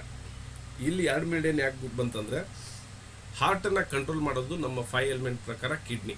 ಹಾಗಾಗಿ ನೀವು ಆರೆಂಜ್ ಡಾಟನ್ನು 2 ಕಡೆ ಹಾಕಬೇಕು. ಒಂದು ಇಲ್ಲಿ ಹಾಕಿದ್ರಿ, ಇನ್ನೊಂದು ಇಲ್ಲಿ ಹಾಕ್ತೀರಿ, ಕಿಡ್ನಿ ಮೆರಿಡಿಯನ್. ಇದನ್ನು ಈ 5 ಎಲಿಮೆಂಟ್ ತತ್ವದಲ್ಲಿ ನೀವು ಕಲಿತೀರಿ. ಮೆರಿಡಿಯನ್ಗಳು ಯಾರನ್ನ ಕಂಟ್ರೋಲ್ ಮಾಡ್ತಾರೆ ಅನ್ನೋದು ವಿಚಾರದಲ್ಲಿ ಇಲ್ಲೊಂದು ಆರೆಂಜ್ ಕಲರ್ ಹಾಕಬೇಕು. ಹಾರ್ಟಿಗೂ ಆರೆಂಜ್ ಕಲರ್ ಹಾಕಿದಾಗ ನಿಮಗೆ ಯಾಂಗ್ ಡಿಫಿಷಿಯನ್ಸಿ ಇರೋದು ಸರಿ ಆಗುತ್ತೆ. ಮತ್ತು ಇಫ್ ಸ್ವೆಲ್ಲಿಂಗ್ ಪ್ಲಸ್ ವೀಕ್ನೆಸ್, ನೋಡಿ, ಹಾರ್ಟ್ ಯಾರಿಗಾರು ಕೈಕಾಲು ಸ್ವೆಲ್ಲಿಂಗ್ ಇತ್ತಂದರೆ, ವೀಕ್ನೆಸ್ ಇತ್ತಂದರೆ ಆರೆಂಜ್ ಡಾಟು ಮತ್ತು ಸ್ಪ್ಲೀನಿಗೆ ಒಂದು ಆರೆಂಜ್ ಹಾಕಬೇಕು. ಯಾವ ಥರ ಅಂದರೆ, ಇಲ್ಲಿ ಹಾರ್ಟಿಗಂತರೂ ಆರೆಂಜ್ ಹಾಕಿದ್ರಿ, ಹಾರ್ಟಿಗೆ ಆರೆಂಜ್ ಅಂತರೂ ಹಾಕಿದ್ರಿ. ಅದ್ರ ಜೊತೆಗೆ ಯಾರಿಗೆ ಹಾಕಬೇಕು? ಸ್ಪ್ಲೀನಿಗೆ ಒಂದು ಆರೆಂಜ್ ಹಾಕಬೇಕು. ಇಲ್ಲಿದೆ, ಸ್ಪ್ಲೀನಿಗೆ ಒಂದು ಆರೆಂಜ್ ಹಾಕಬೇಕು. ಹಾಗಾಗಿ ಆರೆಂಜ್ ಕಲರ್ನ ಹಾಕಿದಾಗ ಇನ್ ಕೇಸ್ ನೀವು ಇನ್ನೂ ಕೆಲಸ ಮಾಡ್ಬೋದು. ಇಲ್ಲಿ ಹಾರ್ಟ್ ಇದೆಯಲ್ಲ, ಇಲ್ಲಿ ತಂಪಿದೆಯಲ್ಲ, ಇಲ್ಲಿ ಕೂಡ ಆರೆಂಜ್ ಹಾಕ್ಬೋದು. ಇದು 2 ಆರೆಂಜ್ ಡಾಟ್ ಹಾಕಿದಾಗ ಭಾಳ ಬೇಗ ಕ್ಯೂರ್ ಆಗ್ತದೆ. ಹಾಗಾಗಿ 2 ಹಾಕಿದ್ರೂ ಸ್ವಲ್ಪ ಬೇಗ ಕ್ಯೂರ್ ಆಗೋದಕ್ಕೆ ಭಾಳ ಕ್ರಾನಿಕ್ ಇದ್ದವರಿಗೆ ಹಾಕಬೇಕು. ಇಲ್ಲಾಂದರೆ ಒಂದೇ ಡಾಟ್ ಹಾಕಿದರೆ ಸಾಕಂತ ನಮ್ಮ ಅನಿಸಿಕೆ. ಯಾಕಂದರೆ ಪೇಷೆಂಟ್ನ ಸ್ಥಿತಿಗತಿಯನ್ನು ನೋಡಿ ನಾವು ಕಲರ್ಸ್ನ ಯೂಸ್ ಮಾಡಬೇಕು. ಮತ್ತು 6 key teaching formula. Cold fatigue plus weakness. Cold fatigue plus weakness ಇದ್ದವರಿಗೆ colour orange. Heart yang deficiency ಇದ್ದವರಿಗೆ ನಾವು ಅವಲೇ ತೋರಿಸಿದ್ನಲ್ಲ ಆರೆಂಜ್ ಕಲರ್ನ ಯೂಸ್ ಮಾಡ್ಬೋದು. ಮತ್ತು ಸಪೋರ್ಟಿಂಗ್ ಮೆರಿಡಿಯನ್ ಯಾವ್ದು ಯೂಸ್ ಮಾಡಬೇಕಂದ್ರೆ ಕಿಡ್ನಿನ ಯೂಸ್ ಮಾಡ್ಕೋಬೋದು ನಾವು. ಇಲ್ಲಿ ಹಾರ್ಟಿಗೆ ಆರೆಂಜು, ಕಿಡ್ನಿಗೆ ಆರೆಂಜ್ ಹಾಕಿದಾಗ ನಿಮಗೆ ಯಾಂಗ್ ರೇಸ್ ಆಗ್ತದೆ. ಸರಳವಾಗಿ ನೆನಪಿಡುವ ಸೂತ್ರ ಏನಂದರೆ heart yin deficiency, heart anxiety, insomnia. Heart yang deficiency ಅಂದರೆ ಕೋಲ್ಡ್, ಫ್ಯಾಟಿಗೋ, ವೀಕ್ ಪಲ್ಸ್. ಇವನ್ನೆಲ್ಲ ಫೈಂಡ್ ಔಟ್ ಮಾಡೋದೇ ಭಾಳ ಒಂದು ಇಂಪಾರ್ಟೆಂಟ್. ನಮಗೆ ಯಾಂಗ್ ಆಗಿದೆಯೋ ಅಥವಾ ಇನ್ ಆಗಿದೆಯೋ ಅನ್ನೋದೇ ನಾವು ಕಂಡ್ಕೋಬೇಕಾಗಿರೋ ಮೊದಲನೇ ಪಾಠ ಅದು. ಹಾಗಾಗಿ ಕೈಕಾಲು ತಣ್ಣಗೆ ಪ್ಲಸ್ ಆಯಾಸ ಪ್ಲಸ್ ದುರ್ಬಲ ನಾಡಿ, ಉಸಿರಾಟ ಕಡಿಮೆ, ಹಾರ್ಟ್ ಯಾಂಗ್ ಡಿಫಿಷಿಯನ್ಸಿ. ಕೈಕಾಲು ತಣ್ಣಗಿದೆ, ಆಯಾಸ ಆಗಿದೆ, ಪಲ್ಸು ಸರಿಯಾಗಿ ಹೊಡ್ಕೊತಾ ಇಲ್ಲ, ಉಸಿರಾಟ ಕಡಿಮೆ ಇದೆ ಅಂದರೆ ನೀವು ಡಿಸೈಡ್ ಮಾಡ್ಕೋಬೇಕು ಇಲ್ಲಿ ಹೀಟ್ ಇಲ್ಲ, ನಮ್ಮ ಹಾರ್ಟು ಹೀಟನ್ನು ಕಡಿಮೆ ಆಗಿದೆ ಅಂತ ನೀವು ತಿಳ್ಕೊಬೇಕು. Heart yang deficiency orange colour use ಮಾಡಿ. Heart yin deficiency red use ಮಾಡಿ. ಹಾರ್ಟ್ ಹೀಟ್ ಡಿಫಿಷಿಯನ್ಸಿ ಬ್ರೌನ್ ಕಲರ್ನ ಯೂಸ್ ಮಾಡಿ. Heart anxiety plus insomnia dark ಡಾರ್ಕ್ ಬ್ಲೂ ಕಲರ್ನ ಯೂಸ್ ಮಾಡಿ. ಇದು ಇಷ್ಟು ಆಗಿರ್ತಕ್ಕಂಥ ಒಂದು ಹಾರ್ಟ್ ಮೆರಿಡಿಯನ್ನ ಡೀಟೇಲ್ಸ್. ಹಾಗಾಗಿ ಇದುವರೆಗೂ ನಾನೆಲ್ಲ ಸರಿಯಾದ ರೀತಿಯಲ್ಲಿ ನಿಮಗೆ ತಿಳಿಸಿಕೊಟ್ಟಿದ್ದೀನಿ ಅಂತ ನನ್ನ ಭಾವನೆ. ಹಾಗಾಗಿ ನಾನು ಸರಿಯಾಗಿ ತಿಳಿಸಿದ್ದೀನೋ ಇಲ್ವೋ ಅಂತ ನೀವು ನಮಗೆ ಹೇಳಬೇಕೀಗ. ಒಂದು 5 ರಿಂದ 10 ನಿಮಿಷ ಟೈಮ್ ತಗೊಳ್ಳಿ. ಬೇಗ ಯಾರಾದರೂ ಕನ್ಫ್ಯೂಸ್ ಇದ್ದರೆ ಮಾತಾಡಿ, ನಾನು ಸರಿಯಾಗಿ ಕಲಿಸಿದ್ದೀನಿ ಇಲ್ಲ ಅಂತ. ಮತ್ತು ಮುಂದೆ ನಿಮ್ಮ ಡೌಟ್ಸನ್ನು ಕ್ಲಿಯರ್ ಮಾಡೋಣ. ಓಕೆ, ಮಾತಾಡಿ.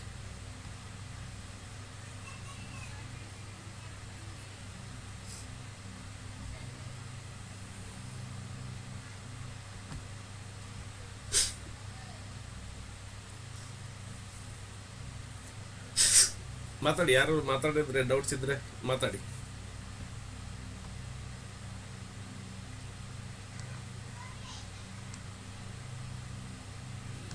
ಯಾರಿಗೂ ಏನು ಡೌಟೇ ಇಲ್ವಾ? ಡೌಟ್ ಇರೋರು ನೀವು ಮ್ಯೂಟ್ ಮಾಡ್ಕೊಂಡು ಮಾತಾಡ್ತೀವಿ. ಸರ್ ಹೇಳ್ತಾರೆ ಏನಾರ ಇವತ್ತು ಮಾಡಿರೋ ಕ್ಲಾಸಲ್ಲಿ. ಇಲ್ಲ, ಎಲ್ಲರಿಗೂ ಡೌಟ್ ಕ್ಲಿಯರ್ ಆಗಂಗೆ ಮಾಡ್ತಾ ಇದೀವಿ ಅಂತ ಅನಿಸ್ತದೆ ನಾನು. ಓಕೆ, ಅದ್ರ ಡೌಟ್ ಇಲ್ಲ ಅಂದ್ರೆ ಈಗ ನಿಂಬೆ ಹಣ್ಣು ಹೇಳಿದ್ರೆ ಅದಾದ್ರೆ ಕೇಳ್ಕೊಳ್ಳಿ. ಅದಿಲ್ಲ ಅಂದ್ರೆ ನೋಡಿ, ಯಾವ್ದಿದೇನೋ ಅದನ್ನ ಕೇಳ್ಕೊಳ್ಳಿ. ಯಾಕಂದ್ರೆ ನಮಗೆ ಖುಷಿ, ಯಾರು ಡೌಟ್ ಕೇಳಲಿಲ್ಲ ಅಂದ್ರೆ ನನಗಂತೂ ಫುಲ್ ಖುಷಿ. ಯಾಕಂದ್ರೆ ನಾನು ಅಷ್ಟು ನೀಟಾಗಿ ಹೇಳ್ತಾ ಇದ್ದೀನಿ ಅಂತ ಅನ್ನಿಸುತ್ತೆ. ನಮ್ಮ ಬಗ್ಗೆ ನಾವು ಹೇಳ್ಕೊಳೋದು ಆಗೋದಿಲ್ಲ, ಯಾಕಂದ್ರೆ ನೀವು ಹೇಳಿದ್ರೆ ನಮಗೆ ಅದು ಅನುಕೂಲ. ಸರಿನಾ? ಯಾರಿಗೂ ಡೌಟ್ ಇಲ್ಲ ಅನ್ಸುತ್ತೆ ನಾಗರಾಜ್ ಸರ್. ಓಕೆ, ಮತ್ತೆ ನಾಳೆ ಸಿಗೋಣ. ಅದೇ ಸರ್, ಮೌನಂ ಸಮ್ಮತಿ ಲಕ್ಷಣ. ಯಾರಿಗೂ ಡೌಟ್ ಇಲ್ಲ ಅನ್ಸುತ್ತೆ. ಹೀಗೆ ಅರ್ಥ ಆಗ್ಲಿ, ಎಲ್ಲರೂ ಹೀಗೆ ಕಲೀರಿ. ನನ್ನಿಂದ ಏನಾದರೂ ಸಮಸ್ಯೆಗಳಿದ್ರೆ ನೀವು ಗ್ರೂಪ್ನಲ್ಲಿ ಮೆಸೇಜ್ ಮಾಡ್ಬೋದು, ಇಲ್ಲಾಂದ್ರೆ ಪರ್ಸನಲ್ ಆಗಿ ಫೋನ್ ಮಾಡ್ಬೋದು. ಯಾಕಂದ್ರೆ ನಡೆಯುವ ಮನುಷ್ಯ ಎಡವೆ ಎಡುತ್ತಾನೆ. ಹಾಗಾಗಿ ನಾನೇನಾದ್ರು ಕ್ಲಾಸ್ ಮಾಡಬೇಕಾದ್ರೆ ತಪ್ಪುಗಳು ನಡೆಯೋದು ಸಹಜ, ಬಟ್ ಅದನ್ನು ತಿದ್ದುಕೋಬೇಕು. ಹಾಗಾಗಿ ಹೇಳಿ ಸರ್. ಒಂದ್ ರಿಕ್ವೆಸ್ಟ್, ಈಗ ನಮ್ಗೆ ಇಲ್ಲಿ ಗ್ರೂಪ್ ಆಡ್ ಮಾಡಿದಾರಲ್ಲ, ಅವ್ರನ್ನೆಲ್ಲ ನಮ್ದು ಆರೋಗ್ಯ ಇದು ವಿಶ್ವ ಆರೋಗ್ಯ ಅದಕ್ಕೂ ಆಡ್ ಮಾಡಿದ್ದೀರಾ? ಇಲ್ಲ ಸರ್, ಕೆಲವೊಬ್ಬರಿಗೆ ಲಿಂಕ್ ಕಳಿಸಿದ್ದೀನಿ, ಅವ್ರು ಜಾಯ್ನ್ ಆಗ್ಲಿ ಅಂತ. ನಾನು ಅದನ್ನ ಆ್ಯಡ್ ಮಾಡಿಲ್ಲ. ಹಾಗಾಗಿ ಲಿಂಕ್ ಕಳಿಸ್ತೀನಿ ಇನ್ನೊಂದ್ಸಲ. ಅವ್ರು ಆ್ಯಡ್ ಆಗಲಿ. ಯಾರು ಹೊಸಬ್ರು ಬಂದಿದ್ದೀರಿ ಅವ್ರಿಗೆಲ್ಲರಿಗೂ ಇವತ್ತು ಹೊಸ ವಿಡಿಯೋ ಹಾಕಿದ್ದೀನಿ, ಹೊಸ PPTನೂ ಕಳಿಸಿದ್ದೀನಿ. ಮತ್ತೆ ಇನ್ನು ನಾಳೆ ಒಂದು ದಿವಸ ನಿಮಗೆ ಹೊಸದನ್ನೇ ಕಳಿಸ್ತೀನಿ. ಯಾರು ಜಾಯ್ನ್ ಆದರೆ ನಮ್ಮ ವಿಶ್ವಶಕ್ತಿ ಆರೋಗ್ಯ ಕುಟುಂಬಕ್ಕೆ ಜಾಯ್ನ್ ಆಗಿ ನಮ್ಮ ಜೊತೆಗೆ ಕೈ ಜೋಡಿಸಿ ನಿಮ್ಮ ಫ್ರೆಂಡ್ಸನ್ನು, ನಿಮ್ಮ ರಿಲೇಟಿವ್ಸ್ನ, ನಿಮ್ಮ ಪ್ರತಿಯೊಬ್ಬರನ್ನ ಕರೆದುಕೊಂಡು ನಮ್ಮ ಇದಕ್ಕೆ ಬನ್ನಿ, ಆರೋಗ್ಯ ಒಂದು ಕುಟುಂಬಕ್ಕೆ ಜಾಯ್ನ್ ಆಗಿ. ಓಕೆ, ಯಾಕೆಂದ್ರೆ ಆರೋಗ್ಯ ಕುಟುಂಬಕ್ಕೆ ಕೆಲವರು ಜಾಯ್ನ್ ಆಗಿದ್ದಾರೆ ಅನ್ನೋ ಗೊತ್ತಿಲ್ಲ. ಅದ್ರಲ್ಲಿ ನಾನು ನಿಂಬೆ ಹಣ್ಣು ಡೀಟೇಲ್ 5 ನಿಮಿಷ ಇದೆ, ಅಲ್ಲಿ ಹಾಕಿದ್ದೀನಿ. Okay okay. ಅದಕ್ಕೆ ನನಗೆ ಏನು ಅರ್ಥ ಆಗ್ಲಿಲ್ಲ ಅಂದ್ರೆ ನಾನು ಯಾವ ತರ ಬರ್ಬೇಕಾದ್ರೆ ಅದು ಹೇಳಿರ್ತೀನಿ. ಯಾಕಂದ್ರೆ 5 ನಿಮಿಷ ಡೀಟೇಲ್ಸ್ ಹೆಂಗ್ ಹಾಕಬೇಕು ನಾನೇ ಹಾಕೊಂಡು ಬೇರೆಯವ್ರಿಗೆ ಹಾಕಿ ತೋರಿಸಿದ್ದೆ. ಅಷ್ಟು ಪ್ರಾಕ್ಟಿಕಲ್ ಇದೆ, ಅದು ನೋಡ್ಕೊಂಡ್ರೆ ಆಯ್ತು sir. Thank you sir. Okay, ತೊಂದರೆ ಇಲ್ಲ. ಸರಿ ಸರ್, ಮತ್ತೆ ನಾಳೆ ಸಿಗೋಣ. ನಾಳೆ ಸ್ಮಾಲ್ ಇಂಟೆಸ್ಟೈನ್ ಮಾಡ್ತೀನಿ. ಸ್ಮಾಲ್ ಇಂಟೆಸ್ಟೈನ್ ಮಾಡಿಬಿಟ್ಟು ನಾವು ಮತ್ತೆ ಒಂದು ದಿವಸ ಗ್ಯಾಪ್ ಮಾಡ್ತೀನಿ. ಯಾಕಂದ್ರೆ ಎಲ್ಲರೂ ನೋಡಿ ಆಮೇಲೆ ಒಂದು ದಿವಸ ರಿವಿಷನ್ ಕ್ಲಾಸ್ ಮಾಡೋಣ. ಯಾಕಂದ್ರೆ ನಾವು ನೆಕ್ಸ್ಟ್ ಹಾಗೆ ಸುಮ್ಮನೆ ಕಂಟಿನ್ಯೂ ಮಾಡಿದ್ರೆ ಯಾರಿಗೂ ಅರ್ಥ ಆಗಲ್ಲ. ಒಂದ್ ದಿವಸ ಗ್ಯಾಪ್ ಮಾಡೋಣ, ಎಲ್ಲರೂ ವಿಡಿಯೋ ನೋಡಿ ಚೆನ್ನಾಗಿ ಅರ್ಥ ಮಾಡ್ಕೊಳ್ಳಿ. ಏನಾದರೂ ಕ್ವಶನ್ಸ್ ಇದ್ರೆ ಕ್ಲೀನಾಗಿ ಬರ್ಕೊಳ್ಳಿ ಒಂದು ಪೇಪರಲ್ಲಿ ಬರ್ಕೊಂಡು ಈ ಥರ ಡೌಟ್ಸ್ ಇದಾವೆ ಸರ್, ಇದನ್ನ ಹೆಂಗೆ ಕ್ಲಾರಿಫೈ ಮಾಡೋಣ ಅಂತ ಡಿಸ್ಕಸ್ ಮಾಡೋಣ. ನನ್ನ ಅನಿಸಿಕೆ ಏನಂದರೆ, ಪ್ರತಿಯೊಬ್ಬರು ನೀವು ಅರ್ಥ ಮಾಡ್ಕೋಬೇಕು, ಇದನ್ನು ನೀವು ಮನೆಯಲ್ಲಿ ಅದನ್ನು ಸಮಸ್ಯೆನ ಕ್ಲಿಯರ್ ಮಾಡಬೇಕು. ಆವಾಗ ನೀವು ನನಗೆ 99 ರೂಪಾಯಿ ಪೇ ಮಾಡಿರೋದಕ್ಕೆ ನೀವು ಸಾರ್ಥಕತವಾಗ್ತದೆ. ನಾನು ಸುಮ್ಮನೆ ಕ್ಲಾಸ್ ಹೇಳ್ಕೊಂತ ಹೋಗೋದು, ನೀವು ಕೇಳೋದು ಆಗಬಾರ್ದು. ನನ್ನ ಅನಿಸಿಕೆ ಇರೋದೇ ನಿಮ್ಮನ್ನೆಲ್ಲರನ್ನೂ ಒಂದು ಹೀಲರ್ ಥರ ಮಾಡೋದು. ಇದೇ ಒಂದು ಕ್ಲಾಸ್ನಲ್ಲೇ ನಿಮ್ಮನ್ನ ಹೀಲರ್ ಆಗಿ ನೋಡ್ಬೇಕು. ನಾನು ಎಲ್ಲ 6 ಬಣ್ಣದಲ್ಲೇ ನೀವು ಹುಷಾರಾಗಬೇಕು, ನಿಮ್ಮ ಮನೆಯಲ್ಲರೂ ಕೂಡ ಹುಷಾರು ಮಾಡ್ಬೇಕು ಅನ್ನೋದೇ ನನ್ನ ಅನಿಸಿಕೆ. ಹಾಗಾಗಿ ಮತ್ತೆ ನಾಳೆ ಸಿಗೋಣ. ಎಲ್ಲರಿಗೂ ಶುಭರಾತ್ರಿ. ಮತ್ತೆ ಇನ್ನೂ ಏನಾದರೂ ಡೌಟ್ ಇದ್ದರೆ ಗ್ರೂಪ್ನಲ್ಲಿ ಸಿಗೋಣ. ಎಲ್ಲರಿಗೂ ನಮಸ್ಕಾರ, ಶುಭರಾತ್ರಿ.